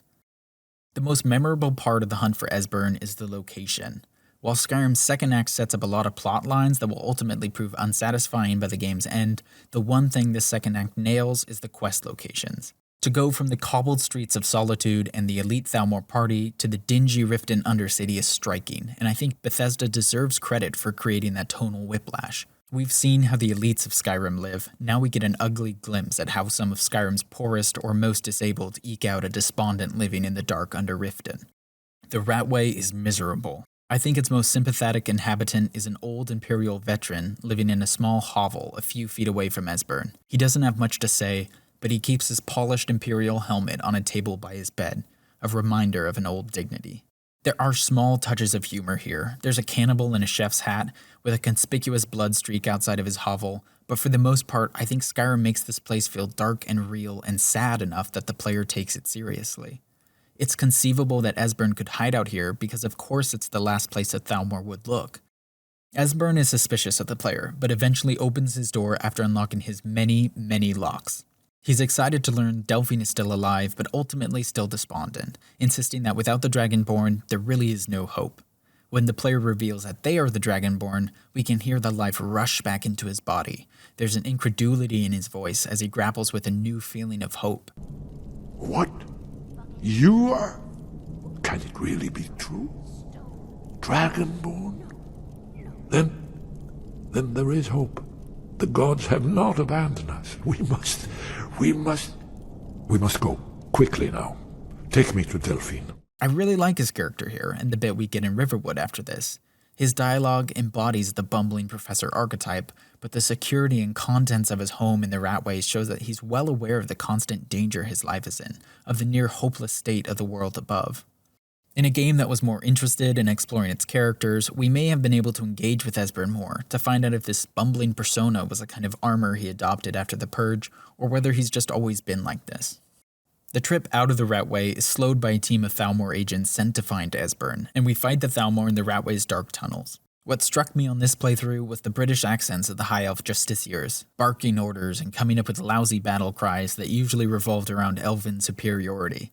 It's frustrating that the Thalmor are given so much build-up as the true, sophisticated evil in this world, and yet the Dragonborn is never empowered enough to strike a blow against them, even if the Civil War is won by the Empire or the Stormcloaks. I can't help but feel that Bethesda overplayed their hand here. In a story about the responsibility of power, the fact that we, through our inaction throughout the entire game, are enabling the Thalmor to continue their fascistic activities is extremely jarring. Can we really claim to wield our power responsibly if it's never truly turned on what is arguably the greatest threat to Skyrim? On your way out of Riften, you'll be attacked by an Argonian in broad daylight. A note on her corpse reveals that she's a Thalmor sleeper agent, and was told that her target would be arriving in Riften in a few days. Though the assassin mentions Esbern, Esbern wasn't the one who arrives in Riften. The letter seems to indicate that it's the Dragonborn she's meant to kill. It's only signed with the letter E. Bum, bum, bum. It's Elowen. It's Elowen.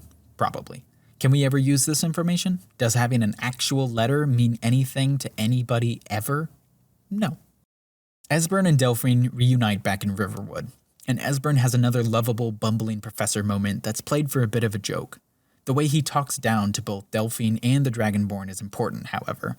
Up to this point in the story, we've been led to see Delphine as Skyrim's Joffrey. This introduction of Esbern, however, throws that off a bit, and it becomes clearer that she's more of a soldier than the classic Blades Grand Master. More on that later. Esbern thinks the knowledge about how to stop Alduin will be found on Alduin's wall, a stone carving the old blades made in their fortress in the midst of the Reach. A hedge against the forgetfulness of centuries. So it's time to head west towards the city of Markarth. I love this fight outside the old fortress. The Forsworn have either built or appropriated rickety wooden platforms to create a small encampment, with a Hograven performing some weird experiment with a giant's corpse at the top of the hill. There's a scripted dragon attack at this point, and it's one of the more interesting fights in the game because the Forsworn fight the dragon, but will turn their attention to the Dragonborn or our companions if we get too close. So it's a three-faction clash on these narrow wooden walkways above the rivers. It's a fun and interesting fight that introduces the player to the Forsworn, another one of Skyrim's factions. Once that fight concludes, it's off to Skyhaven Temple to find Alduin's wall. The security in Skyhaven Temple is laughably bad. It's literally just follow the Dragonborn symbol, and I wouldn't mind this as much if Skyrim was using this as another reminder to the player how crucial the Dragonborn is to the Blades, so that they could bring it up in conversation with Delphine later when she demands you do something stupid. But it's Skyrim, so of course we can't. Once inside the temple, I really like the little detail of Esbern charging ahead to look at all the carvings on the stairs while Delphine starts to light the braziers. It's a nice little way to show the differences in their personalities, and a good inversion to their depictions in the Sleeping Giant Inn, where Delphine's ignorance was played for a bit of a joke. Here it is Esbern that gets too caught up in the theoretical, and Delphine that addresses the practical. I don't think anyone would have picked these two to be the ones to rebuild the Blades, but seeing them work together in moments like this, we can see that they might make a good, albeit scrappy, team. Alduin's wall reveals that it was a shout that the old warriors used to take down Alduin, so we're off to ask the Greybeards about it, though not before we hear Delphine's short, erroneous diatribe on the Greybeards' many faults. I want to cover the Blades-Greybeards beef when we get to a pivotal choice in Act 3, so I'll skim over this a bit here. I do want to note, however, this is essentially the last big quest involving the Blades, and we still don't have a coherent philosophy from them. Normally, I wouldn't mind as much. They're a rebuilding organization and have to piece things together as they go, rediscover traditions that work, and maybe abandon others. But Skyrim spends its first act showing us the way of the voice, and soon, in its third act, we'll have two decisions to make, and the structure of the game seems to indicate that each path might embody either the way of the voice or the way of the Blades. Except the Blades don't really do or say anything that might tell us how to responsibly use our power. What we do get from Delphine is a hyperfixation on Alduin and the Thalmor, almost like we're just a weapon to be pointed. Unlike the Greybeards, Delphine doesn't empower the Dragonborn to choose their own path, even in the second act, which makes it frustratingly unsurprising when she maintains that approach in our third act. So to try to discern the way of the Blades, I think the best clue we get is the oath that new recruits take should you bring them back to Sky Ruler Temple. Delphine asks, "Are you willing to trade away all claims and titles of your former life? To live here and devote yourself to protecting Tamriel from danger?" To devote oneself to protecting Tamriel from all danger. Essentially, with medium amounts of power come medium amounts of responsibility. It's a more actively heroic path, and a far cry from the Greybeard's guidance. The true use of the voice is for the worship and glory of the gods. Speaking of those Greybeards, returning to High Hrothgar, the Greybeards are miffed you're working with the Blades and have their own suspicions. But in addition to that anger, Arngir also displays a strange acceptance at the idea of Alduin's victory. He says, "Have you considered that Alduin was not meant to be defeated? Those who overthrew him in ancient times only postponed the day of reckoning. They did not stop it. If the world is meant to end, so be it. Let it end and be reborn." To which the Dragonborn's only possible response is, "So you won't help me?" And oh boy do I hate this moment. The absolute audacity of an ancient man having lived a full, empowered life, making his apathy sound like wisdom. It's easy to be accepting of the end of the world when you've already lived your life, and yet the Dragonborn can't offer a counterpoint to this, or call out the injustice in this line of thinking. I don't mind that Arngir thinks this. Smug old men denying the end of the world by pretending they know better is a deeply plausible concept. But the fact that our only response to this is the verbal equivalent of a petulant foot stamp is disappointing. One of the other Greybeards has to speak with Arngir and remind him of his duty before he helps us further. Giving that moment of persuasion to the player character would have made this moment feel infinitely better to me. His frustrations set aside for the moment, Arngir shows the player how to reach Parthenox at the top of the mountain. We meet the leader of the Greybeards, a dragon, one who supported Alduin at one point but eventually broke away from him and helped defeat him, though he now lives in seclusion at the top of the mountain, meditating on the voice and battling his more violent instincts. Parthenox, like Arngir, makes a case for why letting the world end might not be such a bad idea, and it's such a small part of this section that I would almost be willing to ignore it were it not for Bethesda having the audacity to categorize this discussion as philosophy. He says, "Some would say that all things must end, so that the next can come to pass. Perhaps this world is simply the egg of the next Kalpa, Lean Vokeen. Would you stop the next world from being born?" Our only response options are either, "I didn't come here to debate philosophy with you," or "The next world will have to take care of itself." You can't address the absurdity of his point. You can't point out that his core premise is an obnoxious leap of faith to factor into any kind of practical decision-making. Nor can you point out that any apocalypse, regardless of what's at the other end, is going to mean the suffering and the death of everyone in this world, most of whom haven't had the chance to live anything close to full lives yet. And here we can see where Arngir has likely gotten his serenity regarding the end of the world, but it's still frustratingly unaddressed by the player. None of this is leading to an actual conversation of conflicting ideologies. Instead, Skyrim presents these ideas and expects its ensuing gameplay to be a satisfying enough riposte to them. We know that we're going to save the day at the end of this because we know it's a game. So by saving the world anyway, we're telling Parthenox and Arngir to stick it. But this would have been a much more powerful story moment if we could have done both. Could have pushed back on these ideas rhetorically and then backed that up through our actions. The maintenance of hope in the face of impossible odds is a great narrative motif, but it's almost like Skyrim thinks that's too cliched, so instead it gives us these more cynical outlooks from allegedly wise characters without presenting any counterpoint from either the player themselves or another character in the game. Parthenox's acceptance of the end of the world is not dissimilar to the Norse belief of a post-Ragnarok world. Norse mythology posits that the world has an inevitable end, and something new will rise from the ashes. Ashes in the metaphorical sense. I think most accounts of Ragnarok end with the land sinking into the water. Skyrim takes a lot of inspiration from this area of Norse mythology. The poem Völuspá alludes to harsh winters and civil conflicts as a sign of Ragnarok's beginning. Brothers will fight and kill each other. Sisters' children will defile kinship. It is harsh in the world, whoredom rife. An axe age, a sword age, shields are riven, a wind age, a wolf age, before the world goes headlong. No man will have mercy on another.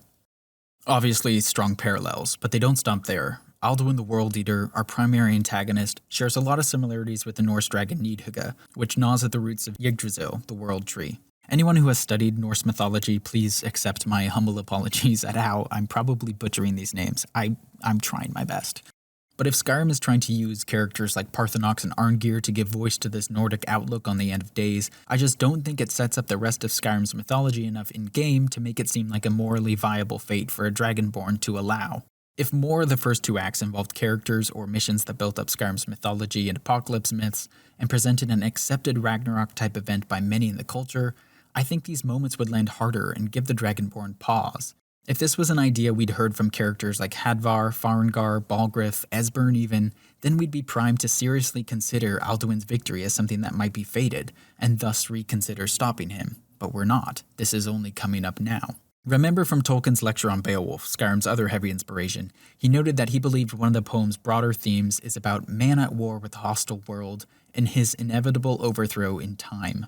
Both Beowulf and Ragnarok have this solemn inevitability to their endings that Skyrim never even tries to build. So much of this story, particularly the perspectives of Arngeir and Parthenox, would have worked better if Skyrim tried to build that tension about our perspective defeat or extinction. Okay, tangent concluded, I'm sorry or you're welcome. Parthenox reveals that the Old Nords created Dragonrend themselves, and that they were only able to defeat Alduin with the help of an Elder Scroll. They used the scroll to send Alduin forward in time, likely on accident, and Parthenox concludes that finding an Elder Scroll and reading it at the same spot on the mountain where the battle took place would allow the Dragonborn to travel back in time and learn the shout directly from the old warriors. So, you know what that means. Second Act Grail Quest! Winterhold is a sad collection of shacks at the end of a crumbled stone bridge. Upon arriving at the town, we'll overhear a conversation between a hopeless man and his exasperated wife. At the bridge to the college stands a guard of sorts, forbidding our entry until we demonstrate magical knowledge. After seeing how suspiciously many in Skyrim view magic users, this precaution makes some sense, and at this stage in our journey, there's a special dialogue option asking whether they'd let in the Dragonborn. After demonstrating our Thuum, we're allowed in, and proceed to the library to meet the cantankerous orc that runs the place. He's unimpressed with us before and after learning we're the Dragonborn, but gives us enough information to form a new lead, a mad scientist up in the ice fields north of the college. The journey to his cave is gorgeous, and really drives home just how many different environments Skyrim contains. To go from the amber plains of Whiterun to the autumnal forests of the Rift, up and down High Hrothgar and through the jagged greeneries of the Reach, and now to be venturing across cracked glaciers as an arctic wind blows off the water. To this day, with hundreds of hours of playtime under my belt, it's hard not to be in awe of this land. As much as I wish Skyrim's main story was more coherent, it's important to keep in mind that nobody's buying this game for the main quest. They buy it for its world, for its magic, and my god is it enchanting. Septimus Cygnus is every bit the mad scientist his unhinged book suggested he'd be, but he gives us the possible location of an Elder Scroll, the ruined Tower of Mizark. From the outside, it looks smaller than Bleak Falls Barrow. Most players will likely have not been in a Dwemer ruin before, and after the short adventure of the Ratway and Alduin's Wall, they'll likely be expecting another 10 to 15 minute adventure. Let's go, in and out, 20 minutes adventure. That's not what this is. This might just be the best dungeon experience in any recent Bethesda game.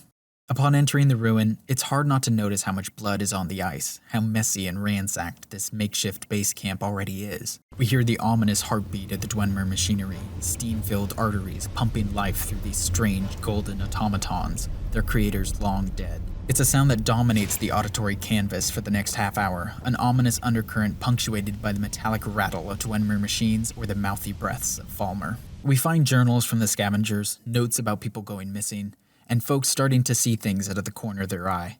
There's no moments of humor in these journals, nothing to really undercut the building tension. I think Bethesda is going for a subtle horror here, and I think it works. The small Dwemer spider automations are easily handled, but the spherical guardians pose a much more substantial threat. This is also the first time I think we get some quest arrow manipulation, which also adds to the disorienting effect of this dungeon. To this point in the game, the quest arrow has always been omnipotent and has followed a set of unwritten rules. The white arrow with the door means that our objective lies through a door to another area, and that we're at least an area away. A white arrow means that our objective can be found in the map that we're in.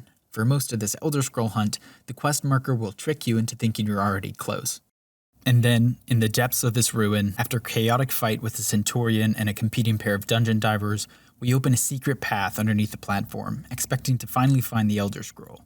Instead, it's another door, and we open it to discover Blackreach, one of the most jaw-dropping sights in the game. In a game where everything, from the quest design to the dragon fights, are bite-sized and built around player fun, Blackreach is audacious and anomalous in the best way.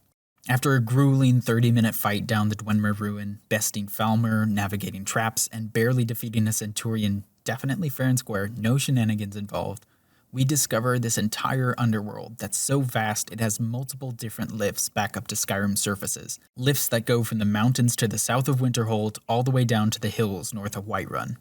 Like the ruins above, the Falmer have grown on the bones of the Dwemer, but here their reign feels unchallenged, and the stark contrast between the enduring technological genius of the Dwemer and the snarling barbarism of the Falmer makes for a fascinating combination from both a visual and a gameplay perspective. What's more, as we trudge through Blackreach, it really does feel like we're in something post-apocalyptic, and having just had a pair of conversations with Arngeir and Parthenox about the end of the world, I think we're supposed to be pondering extinction cycles as we fight our way through. If the Dwemer, a society vastly more technologically advanced than the current races living above ground, could be wiped from existence, then it is very conceivable that the current races could be as well. Parthenox also implies that the end of our world would give rise to a new one. We can see that here in Blackreach, with the Falmer rising from the ashes of the Dwemer society. Like all good second acts, our hero is tested both physically and emotionally. Blackreach is a tough fight, but it's also a reminder of the impermanence of power. The Blades, once extremely powerful, have crumbled. The Mead dynasty fell to the Thalmor and is still too weak to free itself. The Dwemer mysteriously disappeared years ago. Maybe Alduin's victory really is inevitable. And on the subject of extinction cycles, Alduin's Wall notes the Oblivion crisis, so the people of Skyrim are informed and aware of it. Parthenox or Arngeir could have brought that up in their argument. Note how a pair of heroes sacrificed everything to save this realm once, and now, 200 years later, was that really worth it? It seems this land is always doomed to undergo a great evil every few hundred years, only to have it barely stopped by an unlikely hero before that cycle begins again. A character noting this constant crashing and receding waves of evil could construct an argument that this is a world intent on destroying itself, and whether or not you agree with that idea would have been much more interesting and uniquely metatextual than anything else Skyrim offers. If the land is regressing over time, maybe it would make sense to allow a Ragnarok-style event to take it. Perhaps the most heroic thing in that instance could be to lay down one's arms and embrace the twilight of one's world. I don't think I'd personally agree, but that's a much more fleshed out line of thought than the throwaway lines we get from Arngeir and Parthenox. And it's to Skyrim's detriment that it doesn't push that idea of macro and micro power cycles with more intention, doesn't voice it anywhere outside of those frustrating chats with Arngeir and Parthenox, because I'd wager the vast majority of players were never compelled by the story enough to make these connections in their exploration of Blackreach. Of course, they don't know for sure that's what Bethesda was going for. But if you squint, I think it rewards you with a great dungeon experience, both in gameplay and theme. Also, while doing some research for this video, I learned that there's an ancient dragon that you can summon by using the unrelenting force shout on this massive, glowing orb that the Falmer were using as a makeshift sun for their human slaves. In addition to just being, insanely cool, it's yet another indication of how advanced the Dwemer were. They made it possible to literally summon a dragon, although we don't know if it was intentional or not. Finding the Elder Scroll is a moment of genuine triumph, and taking the lift back up to the surface brings a palpable sense of relief. We then go from Skyrim's deepest, darkest point back up to its highest, to read the Elder Scroll at the throat of the world with Parthenox at our side. Watching the Nord heroes banish Alduin forward in time also harkens back to the earlier conversation with Parthenox, where one of the few response options the Dragonborn has is to say something like, "The next world will have to take care of itself." We're living the consequences of that mentality, but it also ends up being the right decision for these Nordic heroes. Alduin's reemergence arrives alongside the discovery of a new Dragonborn, ready to stop him. This revelation also adds to Skyrim's reflection on power. Alduin's emergence here and now is not the result of some natural force, but the consequences of the choices that these ancient Nord heroes made. Alduin's growing strength in our era is a consequence of the choices that Ulfric and Tullius are making, sending more souls to Sovngarde by the day. Were this more deftly executed, I think Alduin would have made for a powerful symbol, as the shape the apocalypse takes when man is determined to defeat himself. In this second act especially, whether it's Esbern, or Arngeir, or Parthenox, Skyrim wants to fixate on the possible apocalypse, and I suppose rightfully so. But they're also missing the other side of this coin, and we see it right there on Alduin's Wall. Every time a great evil rises on the continent, a hero rises to meet it.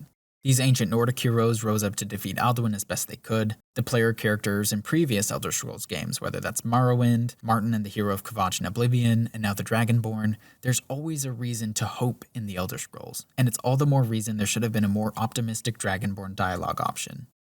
The fight with Alduin feels appropriately different from every other dragon fight in the game. Dragonrend feels powerful and sounds appropriately weighty given how difficult it was to learn. Parthenox fighting at your side without a second's hesitation is a confirmation of his loyalties, or at least his opposition to Alduin, but it cements a bond that will be tested early in Act 3. Another thing I noticed when reviewing my footage was that Alduin's dialogue early in the fight isn't aimed at us. It's aimed at Parthenox.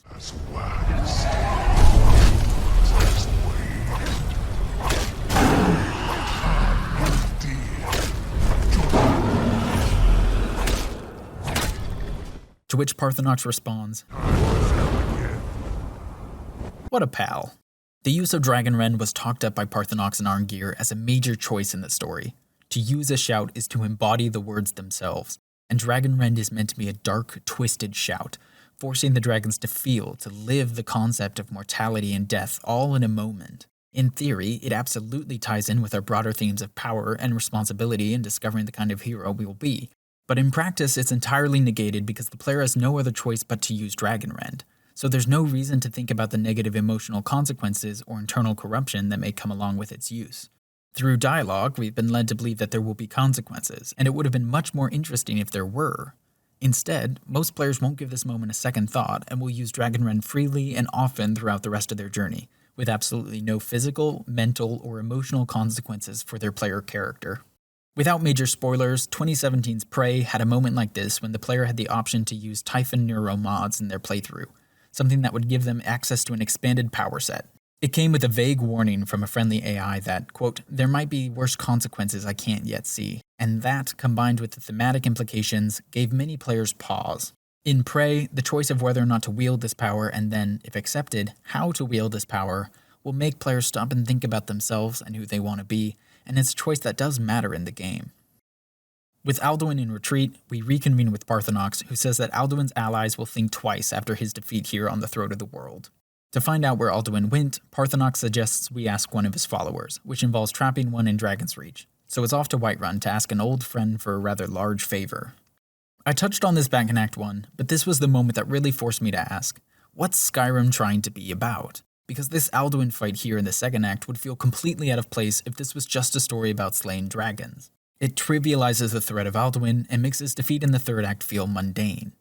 It wasn't until I finished the game and heard Arngir's monologue that it clicked, and I thought I understood what Skyrim was trying to do in examining power.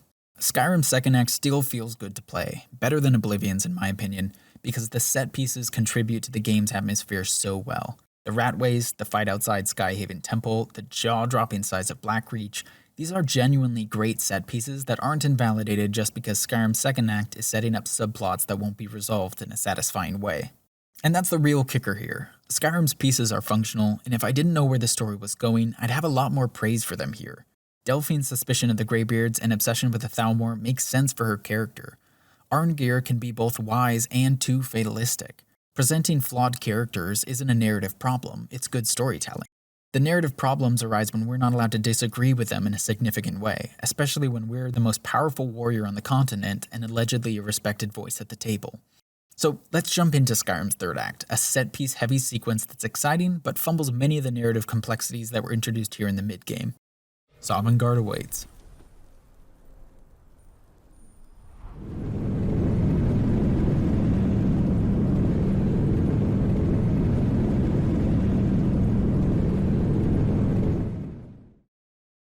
After a marathon second act, Skyrim's third act is simple. Stop the war, hunt Alduin. Deeds you'd think would be easier said than done, but in practice the Dragonborn ends up being more than up for the task. Balgruuf won't help us trap a dragon in Dragon's Reach until he can be sure his city won't be attacked while his guards are distracted. We then have two choices. Lend our considerable strength to one side or the other, turn the tide and end the war with violence, or bring both leaders to the table at High Hrothgar and negotiate a truce. For this playthrough, I chose the latter, a more pacifist approach in line with the Way of the Voice. This is the first of two choices that Skyrim presents the player with here in the third act, and both have a violent solution and a more peaceful one. I do want to be careful here, because I don't want to make it sound like the peaceful option is necessarily better. In theory, it could have been. In a more developed game, we'd be able to bring both sides to the table and try to unite them with our inside information about the Thalmor and the Empire, making quiet assurances that Talos worship could continue. It would be fitting with Skyrim's themes on the wielding of power. Here, its most powerful warrior would be embodying a peaceful option, separating the idea of wielding power from the application of violence. Imperials might be more likely to praise this pathway, whereas the Nords present might unfavorably compare the Dragonborn to Emperor Mede, who used his power to seek peace with the Thalmor. We would connect the civil war and the Dragonborn to recent history, and maybe we could lay the groundwork for a lasting, constructive peace, even if it isn't an easy one at first. What we get is not that. Of course, the other option here is just to take a side in the civil war. It's a defense of what you see as the true Skyrim, but it's a defense born from violence, sort of embodying the Way of the Blades. The Civil War is deeply flawed in its own way, and I'll talk about both sides in the next chapter. Bethesda uses the invitation dialogues with Tullius and Ulfric to deepen their characterizations before we have to deal with them in the more formal setting of the truce. Tullius is skeptical, but ultimately accepts that the Empire doesn't want to snub the Greybeards because... I'm always surprised by how seriously the Nords take these things. Which is a theme with him. He's stubborn, and his first reactions are often too close-minded, but when presented with more information, he tries to be more empathetic. It's why Legate Rika is such an important character in the Imperial Civil War storyline. She's equal parts warrior and cultural ambassador. Meanwhile, Ulfric says, I can't afford to appear weak. I can't agree to this unless Tullius himself will be there. I believe he's persuadable without first confirming Tullius' attendance, so I want to be fair and not hold this too much against him. One other thing I find interesting is his closing line after you confirm he will be attending. He says, Yes, I'll give Tullius one more chance to quit Skyrim with his tail between his legs. Which is a line that gives us a lot of good insight into Ulfric's character. Note how he doesn't say the Empire here. He says Tullius, as if he thinks that without Tullius to bind them together, the rest of the stationed Imperials would finally see the honor in Ulfric's cause. It's such a casual arrogance that typifies Ulfric's personality, and a great reintroduction to the character before the truce begins. Speaking of reintroductions, back at High Hrothgar, Arngeir and the Blades have a testy exchange, but Arngeir yields to Esbern's wisdom. We need everyone to stop the dragons, and it's a testament to Arngeir's wisdom that he sets aside his grudge and allows the Blades to attend. And thus begins our negotiation, a scene that easily becomes Skyrim's longest dialogue set piece, clocking in at 11 or 12 minutes. For once, we're empowered to make somewhat interesting choices through dialogue, but like so much of Skyrim, we're presented with interesting pieces, but the broader picture is still off. The first choice is whether or not to throw the Thalmor out of the negotiation. And knowing what we know, including how they sent assassins after the Dragonborn and our associates, I think most people will probably choose to do that. At this point, they're arguably the bigger threat in the world. We've already defeated Elduin once, and we're confident we can do it again. After the Thalmor choice, the Stormcloaks demand Markarth, the city southwest of the capital of Solitude, and you can't say no. The only choice the Dragonborn has is to suggest either Riften, Dawnstar, or Winterhold to give the Imperials in return. Riften, from both a size and strategic perspective, is the more fair option, so in this playthrough I went with that. But why? Time and time again, I've lamented that violence is the only way anything is ever accomplished in these games, so you'd think I'd be happy with a lengthy negotiation that sees cities exchanged over a table rather than a bloodbath. And I am, in theory, but in practice it makes the Dragonborn seem foolish, and Ulfric and Tullius even more so. With all these power brokers at the table, having just defeated Alduin in the mortal world a day or so ago, there should be 3 conversations going on here. The final steps to stopping the dragon threat, showing both sides the evidence that the Thalmor are the real threat, and then planning next steps. We still have the dossiers discovered at the embassy. Even with the Thalmor out of the room, we can't present them to Ulfric. We also know that the Empire doesn't really care about the Talos worship, and many of them, like Legate Rika, actively worship Talos. There's even a mission you can do for Jarl Elisif that reveals that High King Torygg still worshipped Talos. We've seen Whiterun, a city with soft but present imperial loyalties, keep their Talos statue up in their plaza and allow a preacher to preach day and night. They can't push back against the Thalmor crackdowns officially, but right here, in a safe, neutral site, sitting across from Ulfric, this is exactly the time for that conversation. That conversation wouldn't even need a happy ending to have interesting consequences. Ulfric, in his stubbornness and pride, might refuse to work with the Empire anyway if it meant taking orders from Tullius or temporarily losing honor. He has reasons to not trust Imperial promises, but at least we'd put interesting characters in interesting positions and give the Dragonborn some genuine rhetorical agency. Instead, it's city swapping and some unseen compensation payments, but even the city swapping makes no sense and seems like a rather childish version of how this truce should go. Skyrim Civil War divides the country in half, with the Empire in the west and the Stormcloaks in the east. Ulfric demands Markarth, and the Imperials give it to him. But why? Markarth has the extremely hostile Forsworn, who hate the Empire but have additional reasons to loathe Ulfric for the cruel way in which he took the city years ago. Additionally, the Reach is an extremely mountainous area that's difficult to navigate, and it's in the heart of Imperial territory. The Civil War features a mission involving a supply caravan, so we know there are supply lines even in a conflict of this scale. How will they feed or supply their armies when presumably trade in and out of the city would be embargoed by the rest of the occupied Imperial cities all around them? It makes no sense for the Stormcloaks, yet also makes no sense for the Empire. As much as occupying Markarth would prove a headache for the Stormcloaks, it's also a foothold right next to their capital, Solitude. They should never agree to simply surrendering a city only a day's march away from their capital. Giving Riften to the Imperials is similarly absurd. Why would the Stormcloaks agree to handing the Imperials a city in the back of their lines? This truce negotiation undermines the competence of both Ulfric and Tullius, and not even for a good reason. What is this proving to anyone? These transitions appear to be permanent given the switching of the Jarls, so it's not like a hostage city to ensure that the other side abides by the truce. To justify it, one could argue that Markarth has the silver mines and that the Stormcloaks could use the mountains to their advantage. But if Markarth truly is that valuable and defensible, then there's no reason it should be given away with almost no negotiation. I suppose your mileage may vary, but any way I look at this truce, it just makes Ulfric and Tullius seem like very unserious people. After the council concludes, Esbern shares the name of a dragon he thinks we could summon to trap at Dragon's Reach. He also adds, "But dragons are prideful by nature and loath to refuse a challenge." Dragons value strength above anything else. In that sense, they're not dissimilar to Nords. If Skyrim was just about dragons, I think we'd use that similarity in a way to explore the cost of Nordic pride. Instead, I think we explore that same idea in a much more tangible way with Ulfric and the Stormcloaks in the Civil War. Before we descend down the mountain and back to Dragon's Reach, Delphine pulls us aside to issue an ultimatum. Kill Parthenox or do not return to the Blades. Oh boy, let's talk about that. This quest, more than any other, exemplifies the unfortunate disparity between what Skyrim is trying to be and what it ultimately is. I think we're meant to view this moment as a monumental choice between two worthy factions, a choice between the more passive Way of the Voice and the much more active, stabby approach of the Delphine-era Blades. It's the second and final choice that Skyrim presents us with, and will be the narrative fulcrum around which our Dragonborn's relationship to power will turn. Are we a hero of bloody action in the name of security, or are we a hero that takes a more pacifist approach when possible, seeking wisdom and only intervening when necessary? I think that's what Skyrim is asking here, and again, the choices are flawed, and the respective philosophies are not presented very well at all, but I still believe that's the story Bethesda thinks it's telling here in this pivotal quest. Let's break this down into two things: the manner of Delphine's request and the request itself. This is an ultimatum from Delphine, both in this moment and after the campaign when the player has slayed Alduin. Until he's dead. Well, I'm sorry, but we would dishonor our oaths as Blades if we continue to help you. And if you ask her for more, she says, Make your choice, Dragonborn. You're either with us or against us. There's a lot to unpack here, but this moment's primary failing is our lack of rhetorical pushback. We can't argue with Delphine despite the gaping flaws in her argument.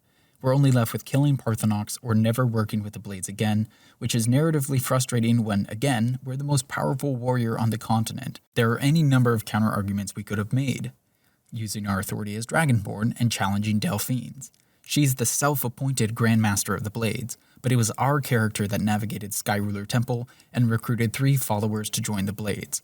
We've done more to rebuild this order than she has. If Parthenox chooses to betray mankind, we can deal with that threat the same way we've dealt with every other dragon. Quote the Blade's oath back at her. Are you willing to trade away all claims and titles of your former life, to live here and devote yourself to protecting Tamriel from danger? Parthenox has done both of those things of his own volition. A character with a high enough speech skill should be able to persuade Delphine to stay her hand and trust in our judgment. We could even appeal to our own nature. We're part dragon, part man. Her with us or against us comment implies a dichotomy that doesn't actually exist.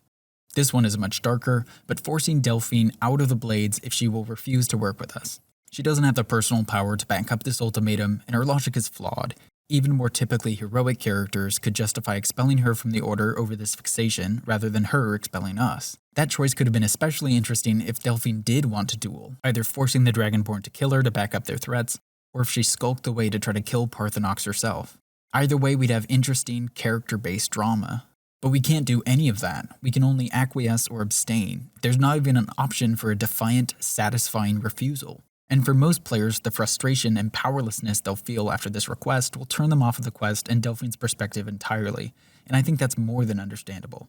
But for our own sake, let's try to push past that and look at the question this quest is trying to posit. Should we kill Parthenox, and I think this is a very different question to ask, does Parthenox deserve to die? While researching this video, and this question specifically, I came across an essay from writers C. Ann Engert and Tony Perello entitled The Death of Parthenox, The Good Temptation. And I want to talk about some of their connections because I thought they were really fascinating and fit in well with what I think is Skyrim's broader theme. I'll be pulling quotes from there, but if you're interested in the book in which this essay can be found, it's called Being Dragonborn, Critical Essays on the Elder Scrolls V Skyrim. It's quite an interesting book if you want a more academic analysis of Skyrim. Is it worth the $13.49-ish that it's listed for on Amazon at the time of recording this? Not for me to say. I suppose it depends how much discretionary income you have. If you speak to Parthenox about the Blades wanting him dead, his response is interesting. The Blades are wise not to trust me.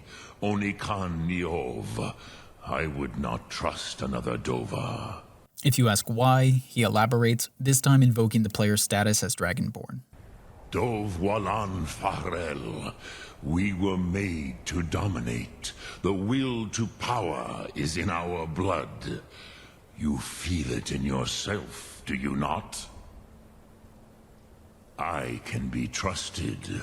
I know this, but they do not. Onikan Niov Dova. It is always wise to mistrust a Dova. I have overcome my nature only through meditation and long study of the way of the voice. No day goes by where I am not tempted to return to my inborn nature. Zingriforvut se suliech. What is better, to be born good or to overcome your evil nature through great effort? Which is a great line in and of itself, but one of the more important connections that Engert and Perello make here is tracing Parthenox's use of will to power back to its Nietzschean roots. If, like me, you were unfamiliar with this concept, it was a concept that Nietzsche sort of coined. I say sort of because apparently he never formally defined it, so its meaning in his work is often debated. In Engert and Perello's essay, they write, historically and notoriously, some have asserted that Nietzsche's will to power justifies violent uses of force in pursuit of domination and conquest.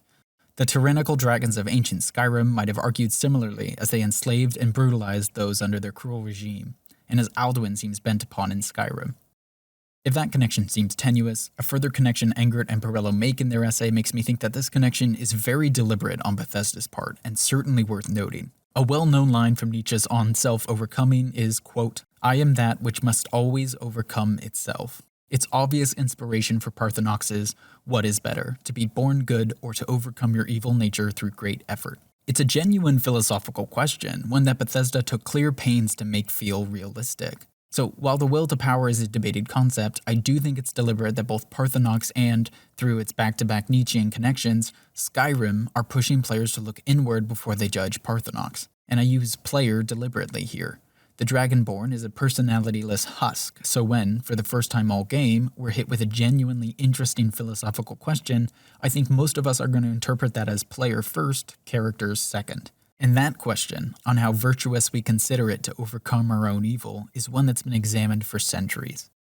To quote Engert and Perello for the last time, and again please do get this book if this level of analysis interests you, Parthenox's statement also echoes Carl Jung's classic discussion of the shadow self, the negative aspects of the personality, quote, all the unpleasant qualities we like to hide, and the need for its conscious integration. Jung argues that unless the shadow is healthily embodied in the individual's life, the blacker and denser it is, and thus more, quote, liable to burst forth suddenly in a moment of unawareness. And we don't even have to agree with these ideas wholeheartedly for them to still tie into Skyrim's primary story about power. Alduin, unvirtuous, succumbs to his violent nature, but his rise to power is enabled by the powerful men who keep sending men to their deaths in the Civil War. This is something that Esbern clearly articulates at the truce negotiation. Alduin is growing stronger as the Civil War progresses. Alduin has returned, the World Eater. Even now he devours the souls of your fallen comrades. He grows more powerful with every soldier slain in your pointless war. Can you not put aside your hatred for even one moment in the face of this mortal danger? We know from the Thalmor dossier that Ulfric was tricked into thinking information he surrendered under torture enabled the Thalmor to take Imperial City. Your interpretation of Ulfric may vary, but I read him as a character who is still reeling from the trauma and guilt of that moment and seeks redemption by any means necessary. His unresolved guilt, combined with the culture of violence he was born into, is a powerful shadow indeed, and we could read the killing of High King Torg, himself a Talos worshipper, as a time when it, quote, burst forth suddenly in a moment of unawareness. Tullius, while less interesting, is not innocent in all of this either. He never questions the Empire in their brutal response to the Stormcloak Rebellion, nor does he respect Nord culture enough to learn it himself despite being the military governor. Rikka, an old friend of Ulfric and Galmar, and again, a Talos worshipper, is infinitely more interesting as a character and advises Tullius. While I suppose we can credit Tullius for giving her this role and occasionally listening to her, such as allowing himself to be convinced about the Jagged Crown, when Ulfric is defeated in the Imperial questline, he doesn't even remember the name Sovngarde. We know less about Tullius, so we don't know where this apathy comes from, but I think it could be indicative of a broader darkness that he's yet to grapple with. Delphine has clearly not faced her shadows, and this Parthenox request is a great example. Her logic is clearly based on fear and not justice, and it makes sense for her as someone who embodies the way of the Blades, focusing on protecting Tamriel by whatever means necessary. He may have betrayed Alduin in the end, but that makes him worse, not better. We can't afford to give Parthenax the opportunity to betray us in turn, and return to his old master. It's also a clear fixation on betrayal, like the kind the Blades were subjected to when the Dominion killed every Blades agent in Somerset and Valenwood. Delphine is succumbing to the lesser demons of her nature, to paranoia-driven violence as a way to obtain the feeling of control and safety. Parthenox overcame his evil because dragons are born as violent beings of dominance. Humans aren't. Humans are made that way, which is why Ulfric, Tullius, and Delphine all have a darkness that devour them later in their lives, a dark nature planted from seeds of violence. So then we ask ourselves again, does Parthenox deserve to die? I think given what we know, how he helped the Old Nords create Dragonrend, how he has our back in the fight against Alduin, how he's given no indication that he actively craves power, in this instance we'd be executioner far more than hero, punishing him for crimes he committed thousands of years ago before he knew there could be another path. Your mileage may vary here. In this instance, I'm reminded of one of Gandalf's iconic lines from the Fellowship of the Ring. Many that live deserve death, and some that die deserve life. Can you give it to them? Then do not be so eager to deal out death and judgment, for even the wise cannot see all ends. Parthenox living atop the throat of the world, regardless of whether or not he deserved to, is the reason that the Dragonborn is able to defeat Alduin and save the entire plane of existence. Delphine's eagerness to see him killed, even after his instrumental role in the downfall of Alduin, feels demonstrative of a dangerous, petty arrogance that misunderstands the kind of universe she's in.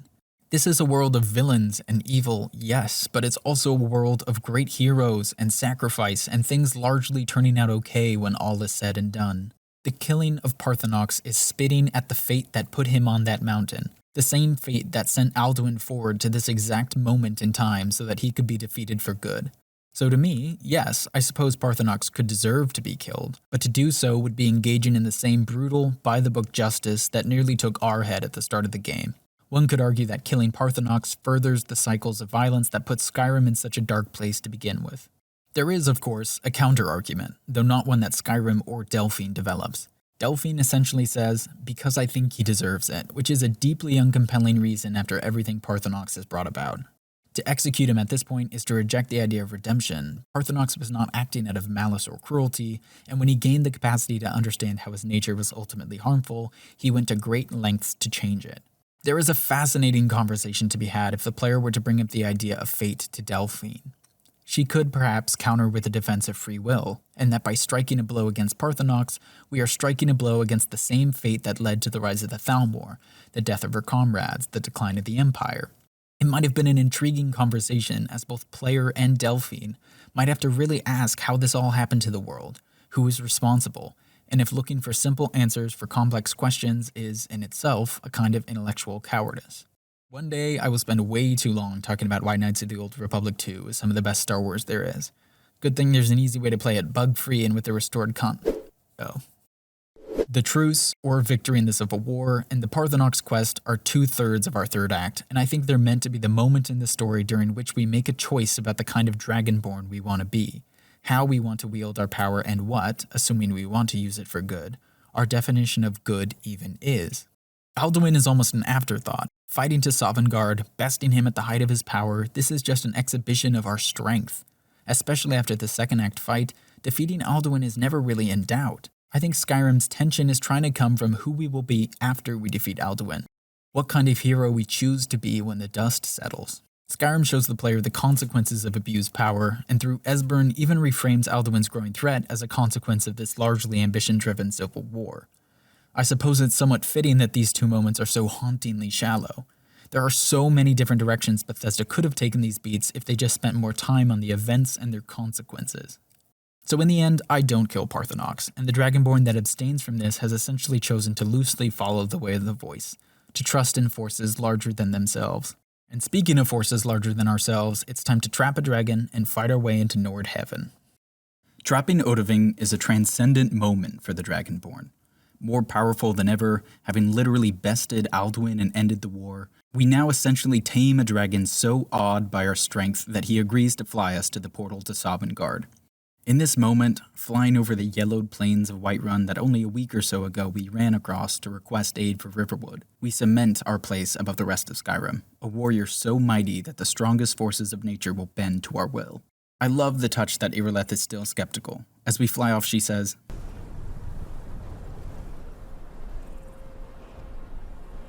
narratively, I don't have a lot to say about this fight to the portal. The mix of dragons, draugr, and spiders are all essentially callbacks to foes we fought during the main quest dungeons, and the Dragonborn bests them all. It's a tough fight, but in victory, like our flight over Skyrim, we demonstrate that we are the hero capable of destroying Alduin once and for all. Nokrin, the dragon priest, guards the portal to Sovngarde, a wrinkly Cerberus that hurls powerful magic at the player. It's possible to dash past him and enter the portal before he closes it and turns to fight the player, but that was not something a certain heavily armored Nord was capable of doing. We would, of course, be remiss if we did not touch upon the narrative significance of the descent into the underworld. It's such a prominent reoccurrence in story and myth that there's actually a word for it, katabasis, from the ancient Greek word for kata, down, and baino, go. I may have butchered those again. I apologize. I'm trying my best. These descent stories span across cultures and time periods. Most of us are familiar with a few of the Greek variations, Heracles or Orpheus being two of the more prominent. The successful journey to the underworld is demonstrative of a hero's exceptionalism, and in Skyrim, it's an exceptionalism born from violence. We're so powerful that the rules of Skyrim don't really apply to us. It's a monumental accomplishment, the conquering of the afterlife, and it reinforces the power of the Dragonborn narratively and has a bit of a metatextual twist. As characters in a game, we cheat death all the time. This battle to Sovngarde is a gauntlet of combat, culminating in an intense battle with the Dragon Priest. And when the dust settles, several healing potions lighter, we can plant the staff into the ground and journey to Sovngarde. Sovngarde initially struck me as such a theological cop-out. Pretty much every Nord is there. I struggle with Sovngarde because it is exactly what the Nords said it would be. I struggle with Sovngarde because at the end of the day, they are truly just judged by their strength and their success in their pursuits of glory and honor, regardless of the toll it took on the world around them. In the Elder Scrolls universe, while different races have different versions of their afterlives, and certain Daedric princes can claim souls of their followers, one thing that stuck out to me was that judgment and punishment is very rarely delivered. If you don't end up in a specific afterlife, your soul goes into the dream sleeve to be reincarnated later. But across the various afterlives, one thing I noticed is that there seems to be very little in the way of judgment. For an oft cruel world with so much evil, and a world whose primary form of justice is violence, I guess I just see a bit of a disconnect there if, after death, one is either rewarded in a paradise or quickly reincarnated. Wars are one thing. The Skyrim Civil War is a great example, where the game has explicit lines about how each side likely knows good people on the other. But this is also a universe that utilizes executions as punishment. We were almost executed at Helgen, Rogvir was executed in Solitude, and the opposing leader of our chosen Civil War faction is basically executed right in front of us. So I suppose my question is, why? This is especially an issue for Nords in Skyrim because the barrier for entry to Sovngarde is pretty low. We're led to understand that it requires believing in Sovngarde and dying in some form of violence. Violence is the key there because it doesn't have to be combat, I don't think. Rogvir says he's going to Sovngarde and he was merely executed. We don't see him there later in the game, but we also arrive after Alduin was feasting on lost souls, so there's a good chance that's where he went. Which begs the question, would your enemies, whether that's the Thalmor or the Imperials, really choose to execute you if they knew you were just going to go straight to your Nordic paradise? Tullius even mentions this at the end of the Civil War quest line, saying, "Any last requests before I send you to wherever you people go when you die?" Sovngarde, sir. Right. Which, given what we know about Sovngarde and what Tullius should know, seems oddly merciful.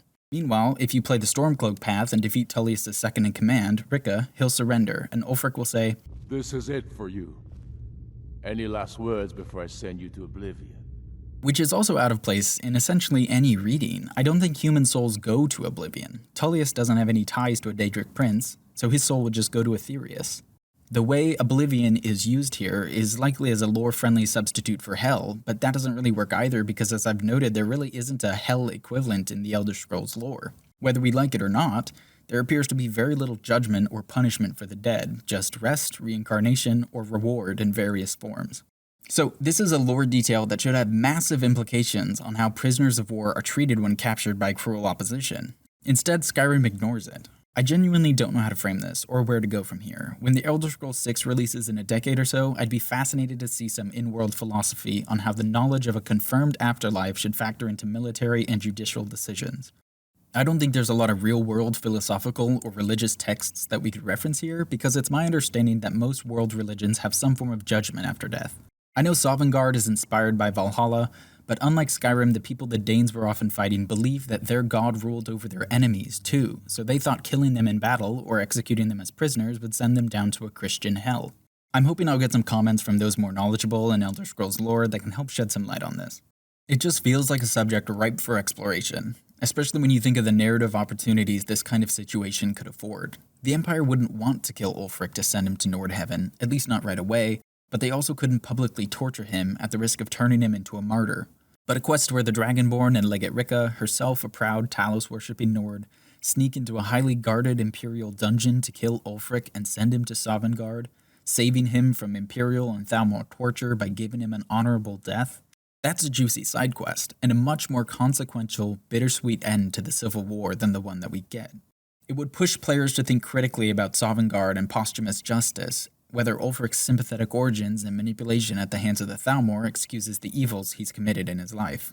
I don't really know where to go with this. We're told earlier that the Nords call war season unending, and now we can see from their perspective and the perspective of their gods that that really is a virtuous thing.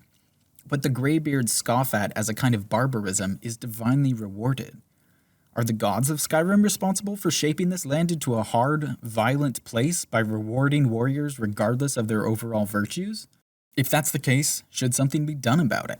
If you believe that Skyrim has to fundamentally change, would changing it require altering the very heavens above it? It's an interesting question that Skyrim will never touch, but it's a question that's raised from Sovngarde's presence in this story. Returning to the story, the most thematically resonant part of the Sovngarde trip for me is the confrontation with Soon. Only the worthy can cross the Whalebone Bridge, and if you've completed the guild quest lines and become the leader of any guild, you can bring that up in conversation as your right to request entry. And he denies it and demands combat. For once, this is an instance in Skyrim where violence being the only option doesn't really bother me. Instead, it's consistent with everything we know of the Nords. Cleverness or titles will always be secondary to strength. Besting him, we cross the bridge and meet the heroes of Sovngarde. We find the original three that banished Alduin, and they agree to join us in bringing him down one last time. That they still feel some responsibility to join this fight speaks well to their character. They're dead. They don't really need more glory because they're here already. But they're willing to risk their souls to help us defeat him. I wish we stayed on this moment a bit longer because it reinforces Skyrim's themes of power and responsibility so well. The fight is underwhelming, but the fight isn't really the point. We know we can defeat Alduin because we've done it already. Alduin's recent fall from power is why he's hiding in the mist, preying on lost souls, rather than outright dominating Sovngarde with strength alone. Even if this was a story about killing dragons, this climax would be underwhelming. Alduin is not noticeably more powerful here. We don't even fully understand the consequence of his feasting on souls. As a story about power and its responsible usage, this climax also kind of falls flat for me. There's no reference to the tension between the Blade's Path and the Way of the Voice here. The circumstances Bethesda provides allows for no real choice. We will all stop Alduin in the same way. There is no price paid for our journey and return into and out of the afterlife. Instead, we are given a boon in the form of a new shout. We achieve victory at no cost, which is jarring in a story that's been trying to get us to think about consequences ever since we woke up in a Helgen-bound carriage. Skyrim doesn't allow the player to contextualize in-game what the defeat of Alduin, a symbol for the darkest, most selfish uses of power, means to them. We are part dragon and more powerful than he is. The Greybeards have urged us to use our power responsibly, but we know from Parthenox how difficult that can be when so much of your nature is bound up in domination. We don't even get the choice to stay in Sovngarde. I know that few players would actually make this choice, but it could be a conceivable end for a dragonborn that's scared of their own power. Would the more responsible choice be to use that power for good in Skyrim and hope that you can stave off corruption like Parthenox, or stay in Sovngarde and remove yourself from the mortal world? Even asking the player this, knowing that the vast majority would choose to return, is giving the player the opportunity to choose a difficult yet more actively heroic path, to give them their overcoming their inherent evil through great effort moment. Instead, it's a brief chat and then the return. And when we do return, it's to a strange scene.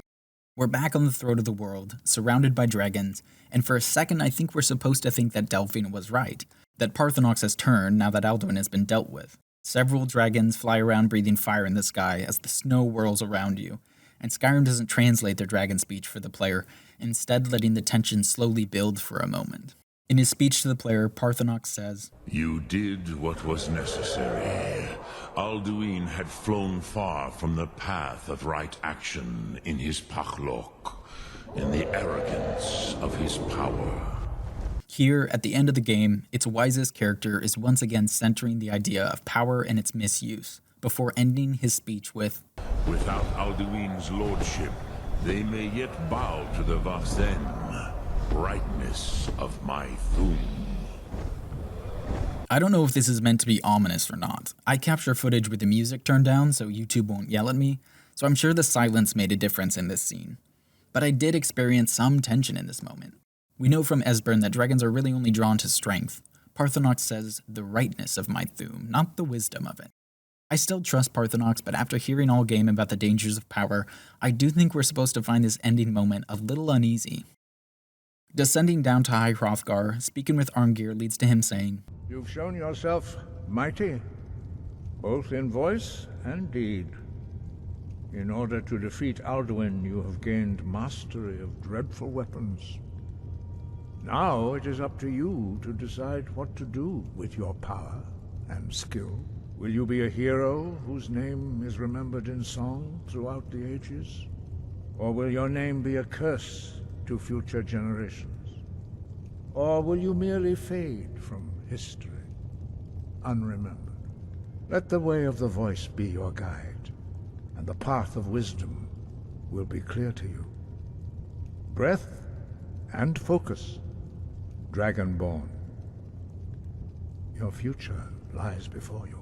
Arngeir's outlining of the different paths speaks once again to what I think Skyrim is trying to do. But remember that this is a game that's really only given the player two choices: how to end the civil war and whether or not to kill Parthenox.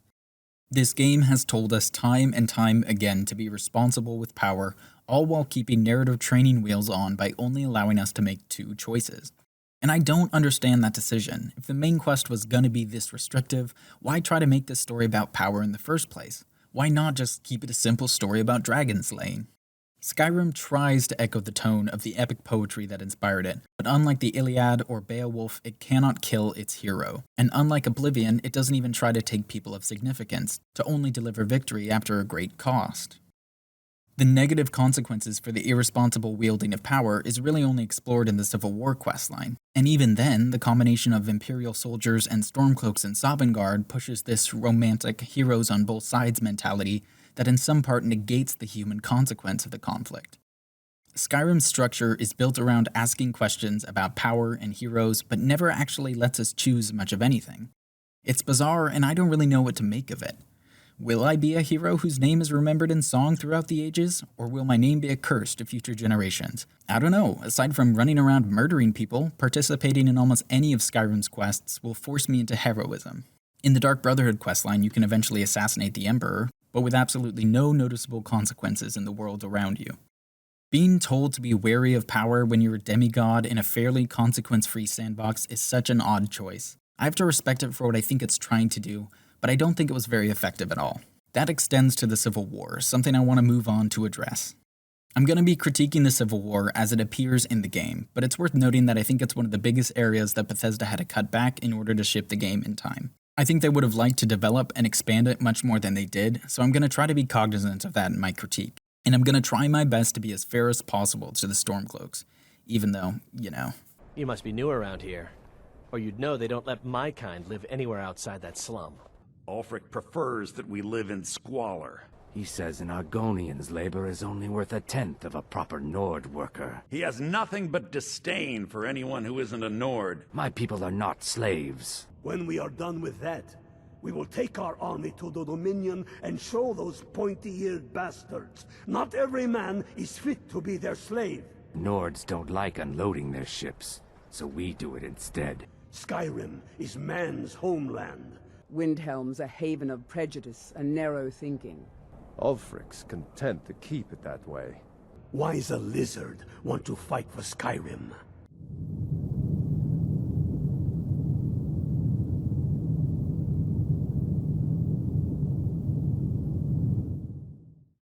Like most elements of Skyrim, the Civil War is poorly executed but is built around a literary staple.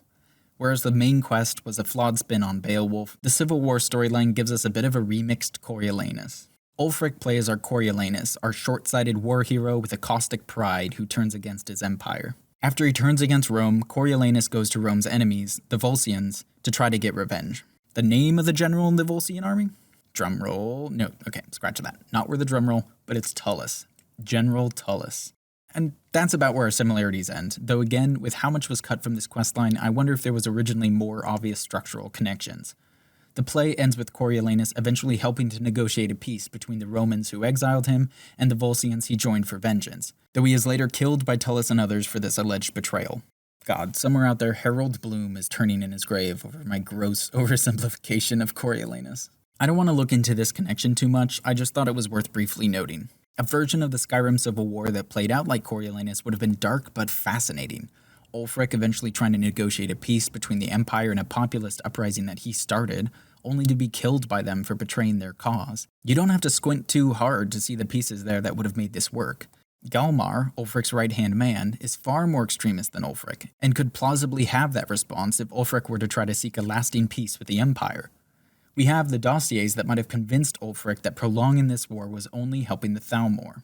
But let's look at the story we do get, and it's fine, albeit frustratingly inflexible. We cannot unite the two factions despite the evidence that we have, nor can we, as Ulfric did with Torug, simply march into Ulfric's palace and challenge him in single combat. We can't even sneak into his chambers, past his bodyguards, and kill him in the night. The same goes for General Tullius. Skyrim protects certain quest-relevant NPCs to ensure that the player, dragons, or vampires won't kill somebody too important. This system is flawed, at least in this iteration. Killing Ulfric or Tullius should be hard, but it should be doable. Assassinations or duels are common in this world, and there are reasons characters might not want to join one side or the other, but would still want to impact the war in some way. So violence is the only way we have to express ourselves, but not any violence of our choosing. Killing is all we're good for, but it has to be when and where Bethesda wants. Part of why this frustrates me is because I think a post-Alduin Dragonborn might not want to swear an oath to the Imperials or the Stormcloaks, even if they favor a side. When you're so powerful, you can take out an entire fort by yourself, when you can literally summon a dragon that can do this. Then swearing a binding oath to a faction and not a trusted individual can be a dangerous thing. Just listen to the Imperial Oath. Upon my honor, I do swear undying loyalty to the Emperor Titus Mede II, and unwavering obedience to the officers of his great empire.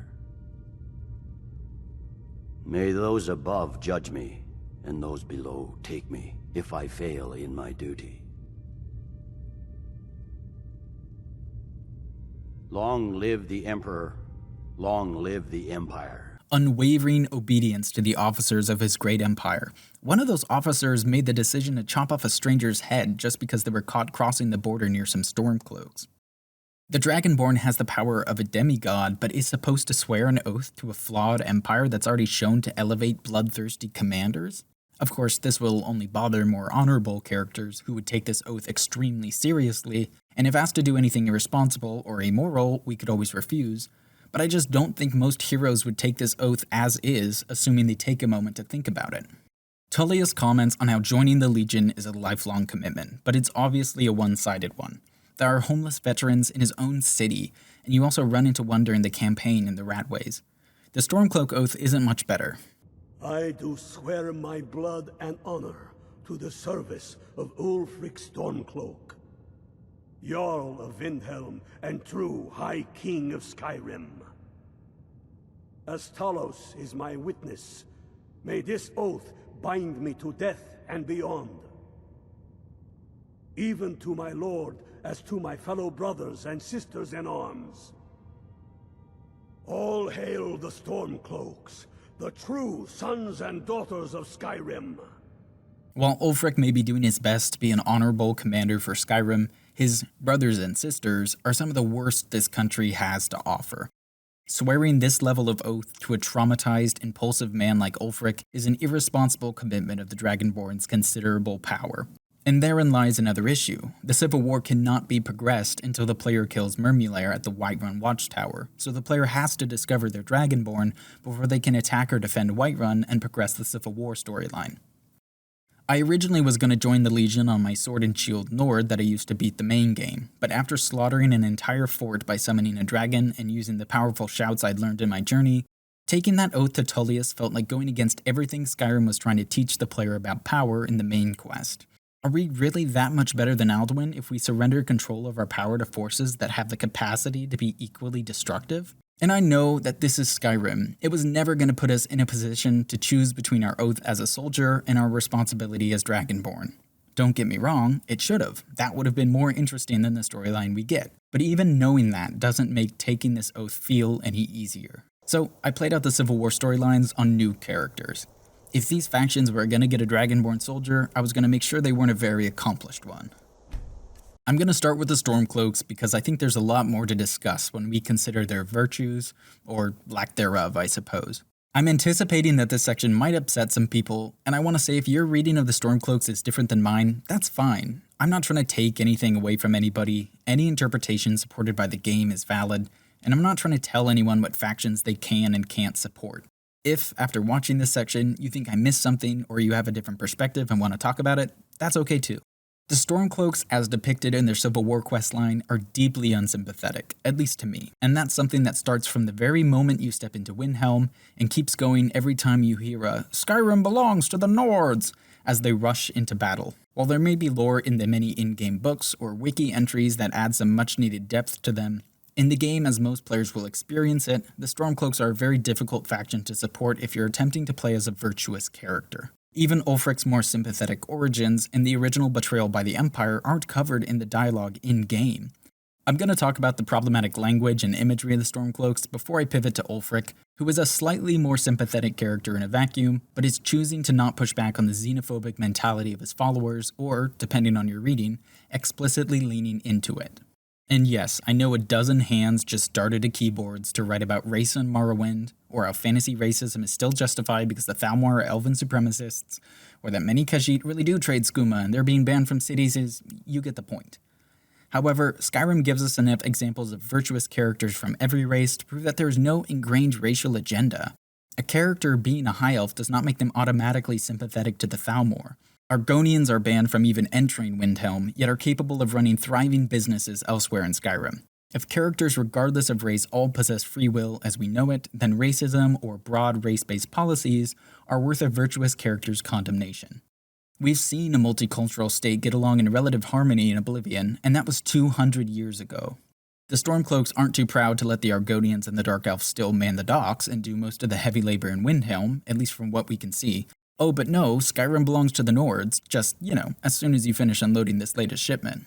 And it's awkward because Skyrim is overtly showing us racism without giving us any dialogue options to openly push back against it. Any Stormcloak soldier is going to be complicit owing to the simplicity of Skyrim's storylines.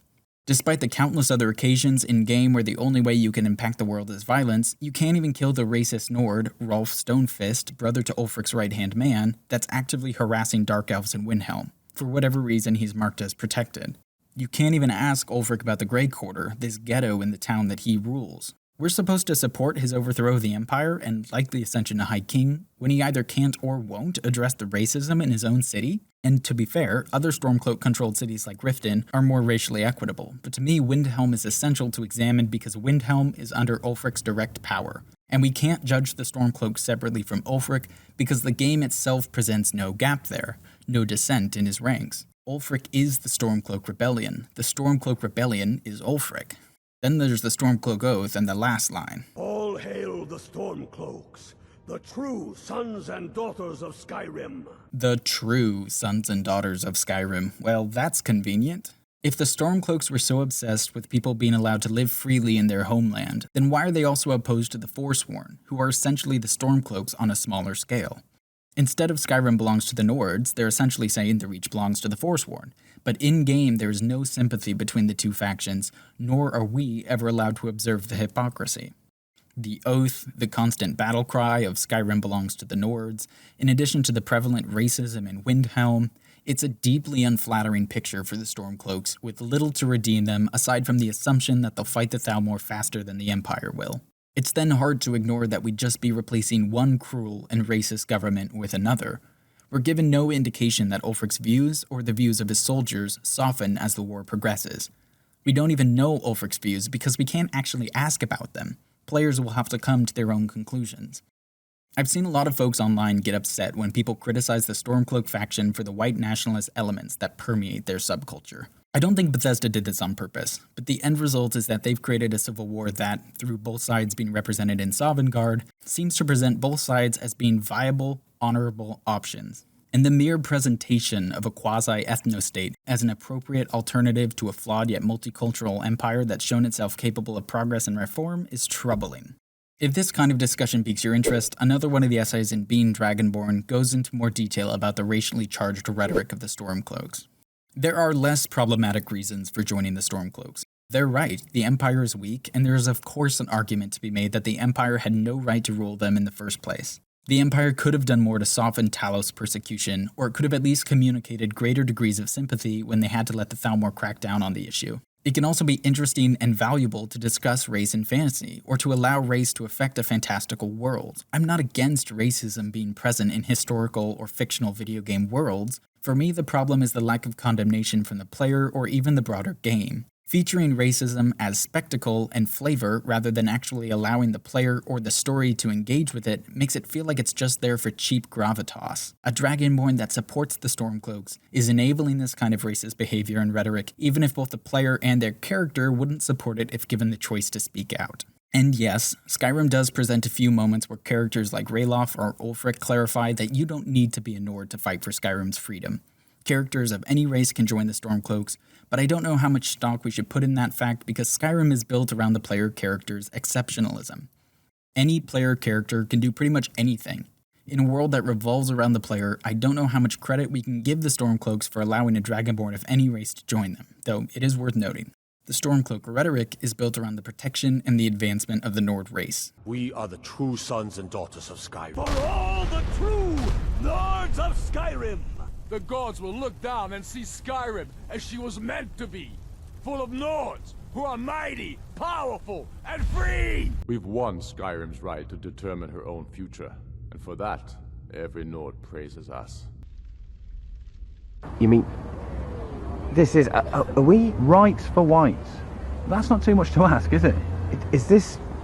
real now? I do want to move on to discuss Ulfric's arc because it's one of the more interesting ones in the game, depending on how you read it. Argonians are not supposed to be allowed within Windhelm's walls, so I thought it would be amusing to play as one and rise to become the hero of the Stormcloaks, because again, the world is built around the player's exceptionalism. The characterization of the Stormcloaks in the introduction paints a very favorable picture of them. They're the scrappy underdogs and furs who face the prospect of execution with honor. Ralof is kind to both the player and the horse thief, trying to keep everyone calm, and he talks enough to distract the two newcomers to keep them from dwelling on their ultimate fate. I have done nothing wrong, ever, in my life. I know this. And I love you. I walked into Windhelm, a proud Argonian mage, wearing full Imperial officer armor, mostly for my own amusement. Occasionally, the Windhelm Guard will address you as Lizard, but there are no gameplay consequences for the player's chosen race. Joining the Stormcloaks requires a trip up to a northern stone to kill an ice wraith and return to Galmar, far easier than the Imperial task of clearing a fort by yourself. The Stormcloak mission makes far more sense for a recruit. It requires the player to navigate Skyrim's frigid north before surviving a fight with an ice wraith. The warrior that returns from that trial will clearly have the skills to survive fighting and traveling in Skyrim's treacherous land. The other notable thing about our first visit to Windhelm is Ulfric's speech to no one. In a conversation with Galmar with no one but the player and the steward around, Ulfric launches into a speech. I fight for their wives and children whose names I heard whispered in their last breath. I fight for we few who did come home, only to find our country full of strangers wearing familiar faces. I fight for my people, impoverished to pay the debts of an empire too weak to rule them, yet brands them criminals for wanting to rule themselves. I fight so that all the fighting I've already done hasn't been for nothing. I fight because I must. I often see people cite Ulfric's charisma in discussions about the Civil War, and if you plucked this moment out of Skyrim and put it in a Game of Thrones episode, characters would be rolling their eyes. Ulfric initiates this moment by asking Galmar, his general, why he fights for him. Who is this for? Who is he convincing? This impassioned, blustering speech to his second-in-command in an empty hall is embarrassing and makes him seem like a man who enjoys the sound of his own voice. That's not a criticism of Skyrim either. That is indeed the kind of person that the Imperials claim he is, and here, even on the Stormcloak side, we can see evidence of that blustering persona. After slaying the Ice Wraith, we return to Windhelm to Galmar and Ulfric arguing about the Jagged Crown, the retrieval of which will make up our next mission. The conversation between Galmar and Ulfric reveals little, but follow-up conversations you can have with Galmar after you take the Stormcloak Oath are fairly damning. If you ask him, do you oppose anyone who's not a Nord? He'll say, I oppose tyranny. I oppose those who tell me how to live, what to think, and what to believe. I am a man. Skyrim is man's homeland. That is a fact I'm proud of. There is no shame in that. Read your history. And then he literally storms off. You can't push back on this idea at all. But I want to be careful to separate my frustrations with the Stormcloaks and Skyrim's continual lack of depth from the actual writing here. Because if Skyrim is trying to depict Galmar as a racist xenophobe, it is doing an excellent job. We ask him if he opposes anyone who is in a Nord, and he doesn't even answer the question, instead pivoting to a defensive rant about freedom and history. Galmar opposes tyranny, but he has a very selective definition of the word. He certainly doesn't seem to mind his own brother terrorizing the Grey Quarter, or that he's living in the most openly racist city in the province. If you ask about the aim of the war, he talks about the Thalmor and kicking the Imperials out before he says, Then we will rebuild Skyrim into the land she once was. I genuinely don't know what to do with the fact that Skyrim's most sophisticated piece of writing is its depiction of a racist uprising fixated on fictional glory days of yore. It's uncomfortable in its prescience, but the lack of pushback from either the Dragonborn or other characters in Skyrim is also frustrating. In Galmar, Skyrim has depicted a dangerously, openly hateful man who justifies his war and prejudice with selective, dehumanizing logic. And this is Ulfric's right-hand man. This is the man from whom Ulfric takes the majority of his counsel. Tullius, again, has his issues, and will certainly discuss those, but Galmar is particularly repulsive when compared to Legate Ricca, Tullius' second in command. She served with Galmar and Ulfric, and the game all but confirms that she herself still worships Talos, even saying a prayer for Ulfric after he's killed. She will speak openly to the player about how she considers herself a daughter of Skyrim, how she loves the land and her people, but unlike Galmar, doesn't load her thoughts with racial prejudice. She talks in front of Tullius about how the Empire is the best chance for a long-term victory against the Dominion, and respects Ulfric but still calls him an egomaniac. In progressing through the Imperial questline, Tullius and Ricca will bat heads as he laments the stubbornness of the Nords, but he still yields to Ricca's advice when she gives it. As flawed as he is, Tullius surrounds himself with virtuous characters. Ulfric doesn't. And yes, I want to make sure we're assigning Galmar's nonsense to Galmar alone, but this is Ulfric's right-hand man, and we never get any dialogue from Ulfric indicating that he disagrees with this line of thinking. To me, that silence implies that it's likely Ulfric's belief too. Ulfric would expunge from Skyrim citizens whose only crime was to be born of a non-Nordic woman. That is unacceptable to free men everywhere. Your reading may vary, and that's okay. From there, we work with Galmar and occasionally Ralof to battle the Imperials. Ralof shines here as the everyman, just a little out of his depth while still fighting for something he believes in. He and Hadvar have essentially the same lines, and while this can be chalked up to Bethesda shallowness, I think playing these two storylines back to back makes Ralof and Hadvar's being on opposite sides all the more tragic. They're both boys from Riverwood fighting for a cause they believe in.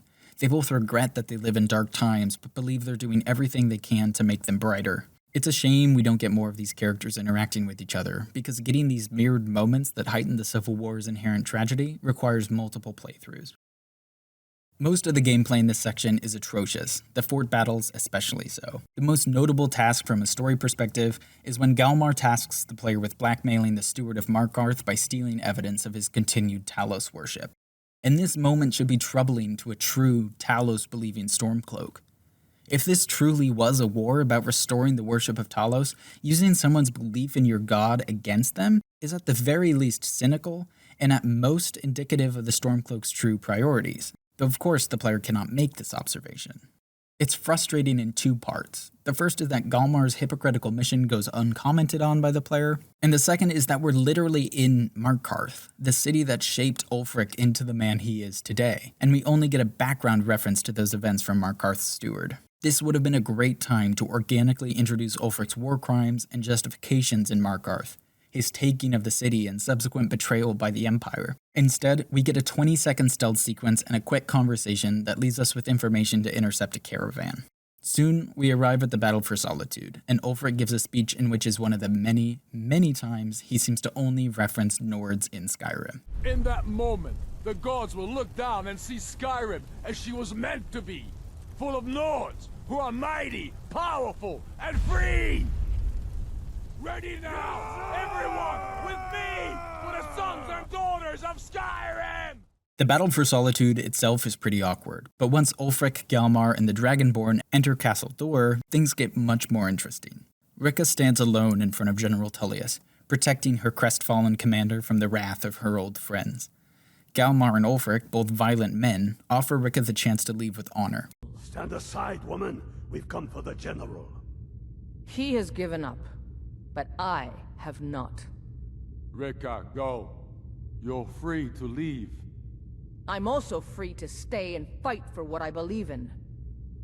You're also free to die for it. This is what you wanted? Shield brothers and sisters killing each other?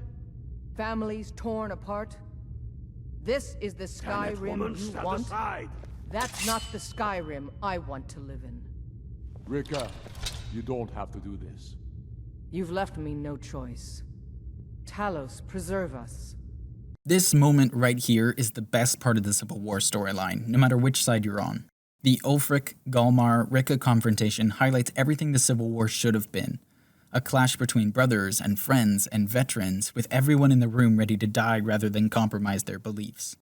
While Ricca's sacrifice means more to players who've completed the Imperial questline or chatted to her during the main quest, that last line, Talos preserve us, is enough to give players new to her everything they need. Ricca is a proud, honorable Nord. In many ways, she should exemplify the qualities that Ulfric prizes in a true Nord. but she's reconciled her belief in Talos with her belief in what the Empire can be, and is willing to die to defend that vision. It's this kind of character-based conflict and tension that the rest of the Civil War storyline is utterly lacking, instead opting for lifeless fort battles without really addressing the personal stakes in this kind of conflict. After Rikka is defeated, Tullus formally surrenders and tells Ulfric what everyone in the room already knows. This is exactly what the Thalmor wanted. This is it for you. Any last words before I send you to Oblivion? You realize this is exactly what they wanted. What who wanted? The Thalmor. They stirred up trouble here. Forced us to divert needed resources and throw away good soldiers, quelling this rebellion. It's a little more than a rebellion, don't you think?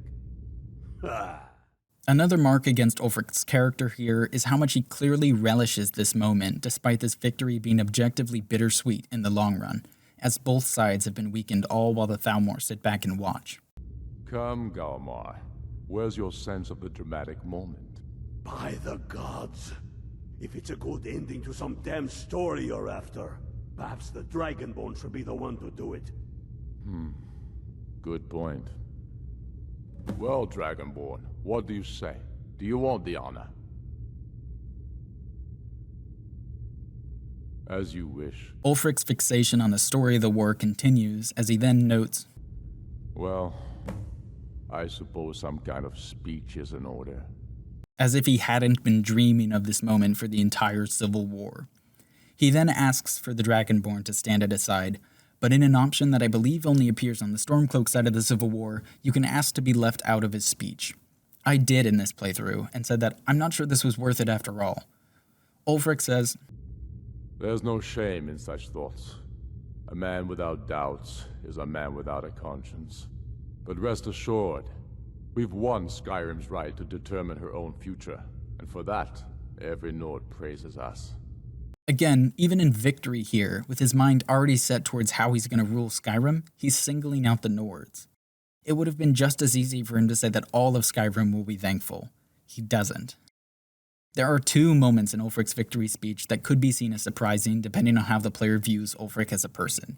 He doesn't accept the mantle of High King until the mood officially votes, and he allows Lady Elisif to continue to rule in solitude. Will she swear fealty to me, so all may know that we are at peace and a new day has dawned?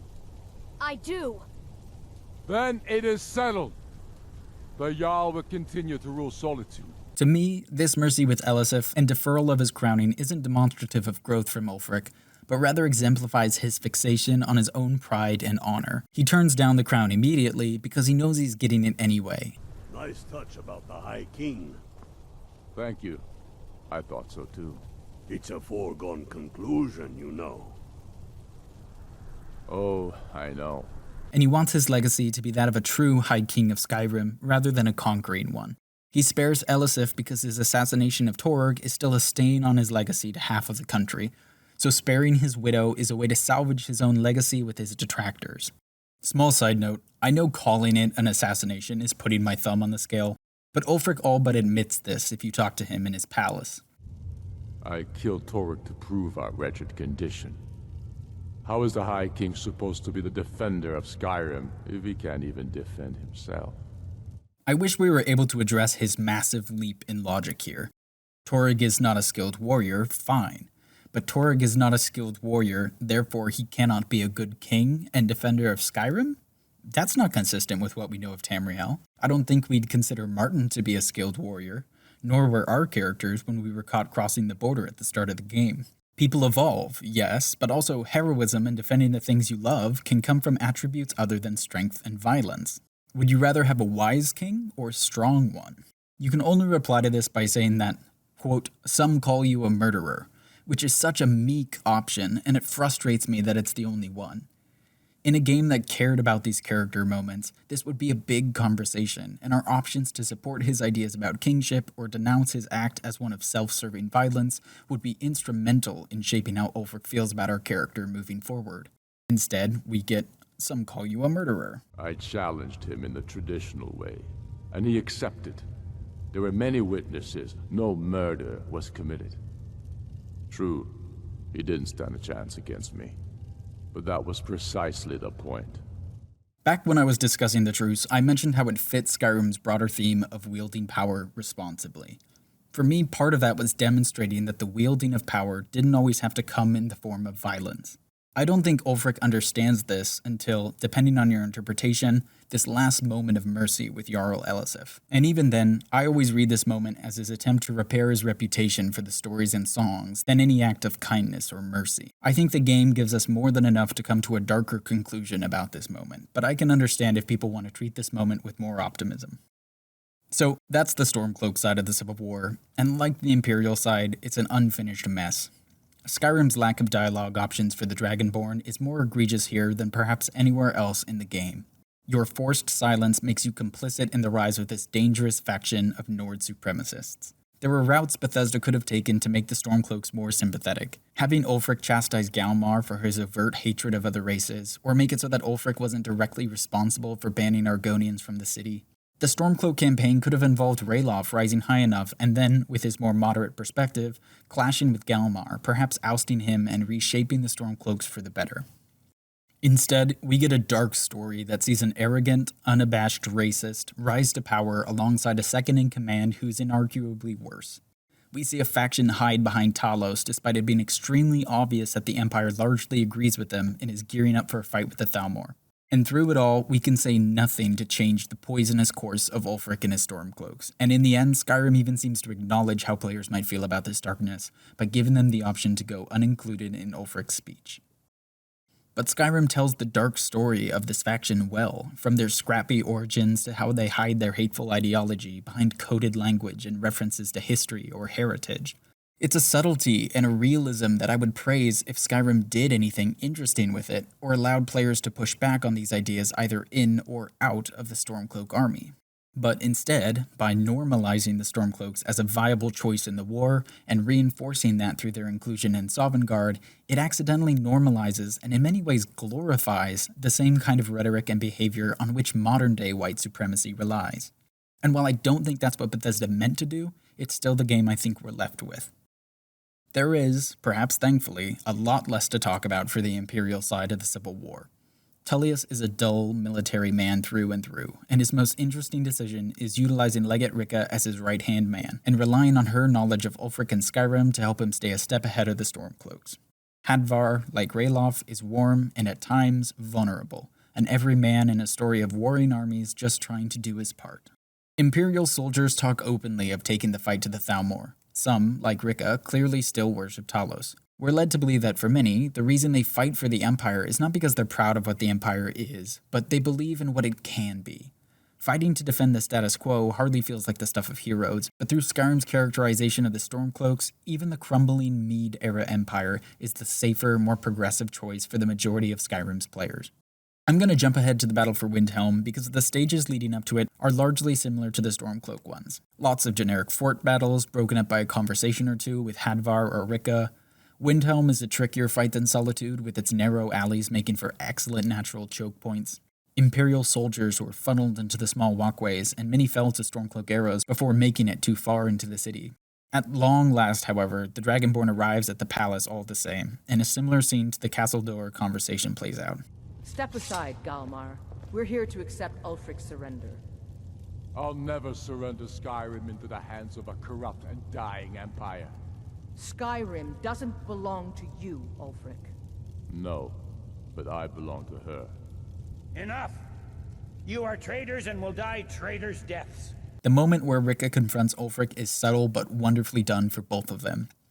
His, "I'll never surrender Skyrim," and her, "Skyrim doesn't belong to you," is sparse yet effective, amplifying the tragedy of this clash of old comrades. Tullius breaks in. He doesn't care about this battle for Skyrim's soul, and it's largely why he's so uninspiring as a leader. He just knows that Ulfric is a traitor. After the fight, Tullius' ignorance is on display again. Well, Ulfric, you can't escape from me this time. Any last requests before I send you to wherever you people go when you die? Sovngarde, sir. Right. Well? Let the Dragonborn be the one to do it. It'll make for a better song. Song or not, I just want it done. I abstained in this playthrough, letting Tullius strike the final blow. We then get my favorite moment in the Civil War storyline from either side, Rika saying a prayer over her old comrades. Talos be with you. What was that, Legate? Nothing. Just saying goodbye. Again, these confrontations between Rika, Ulfric, and Galmar are the best that the Civil War has to offer, and yet it's ultimately only 2 or 3 minutes of combined playtime on both sides. Instead of giving us more character-driven, intimate conflicts between respected adversaries, Skyrim languishes in narrative mediocrity with immersionless fort battles and tedious fetch quests. In Tullius's bland victory speech, he notes that he's turning the city over to a new Jarl, one of the only Nords in Windhelm who was supportive of the Dark Elves. Speaking to Brunwulf after he's crowned reveals that he's already spoken with the Dark Elves about renovating the Grey Quarter. I've taken the first steps toward doing so already. I met with several of the Dark Elves to discuss improvements in the Grey Quarter. Furthermore, Dark Elves and Argonians around Windhelm celebrate the Empire's victory as well.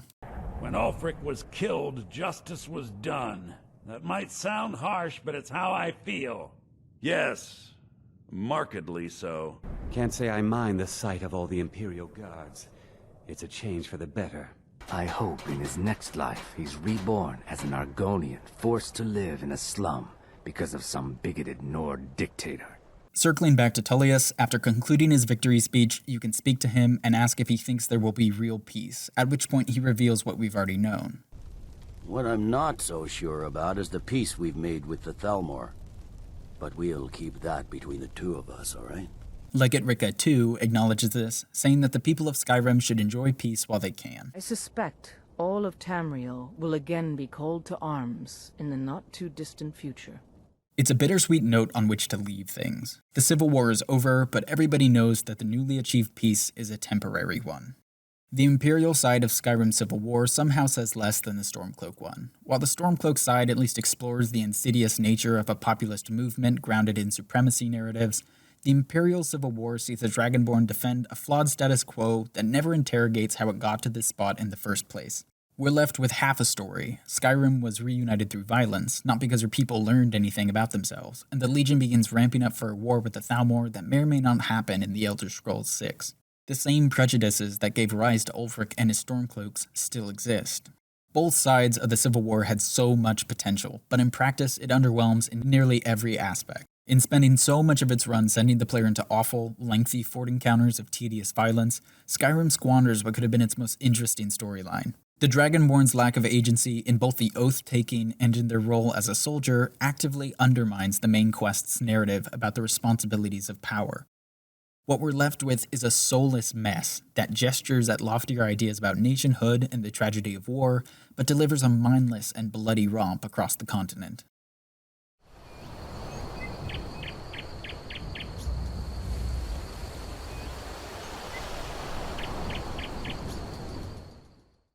There's absolutely nothing wrong with loving this game, to abide its shallowness and adore its world. I do. Outside of its story, Skyrim is excellent.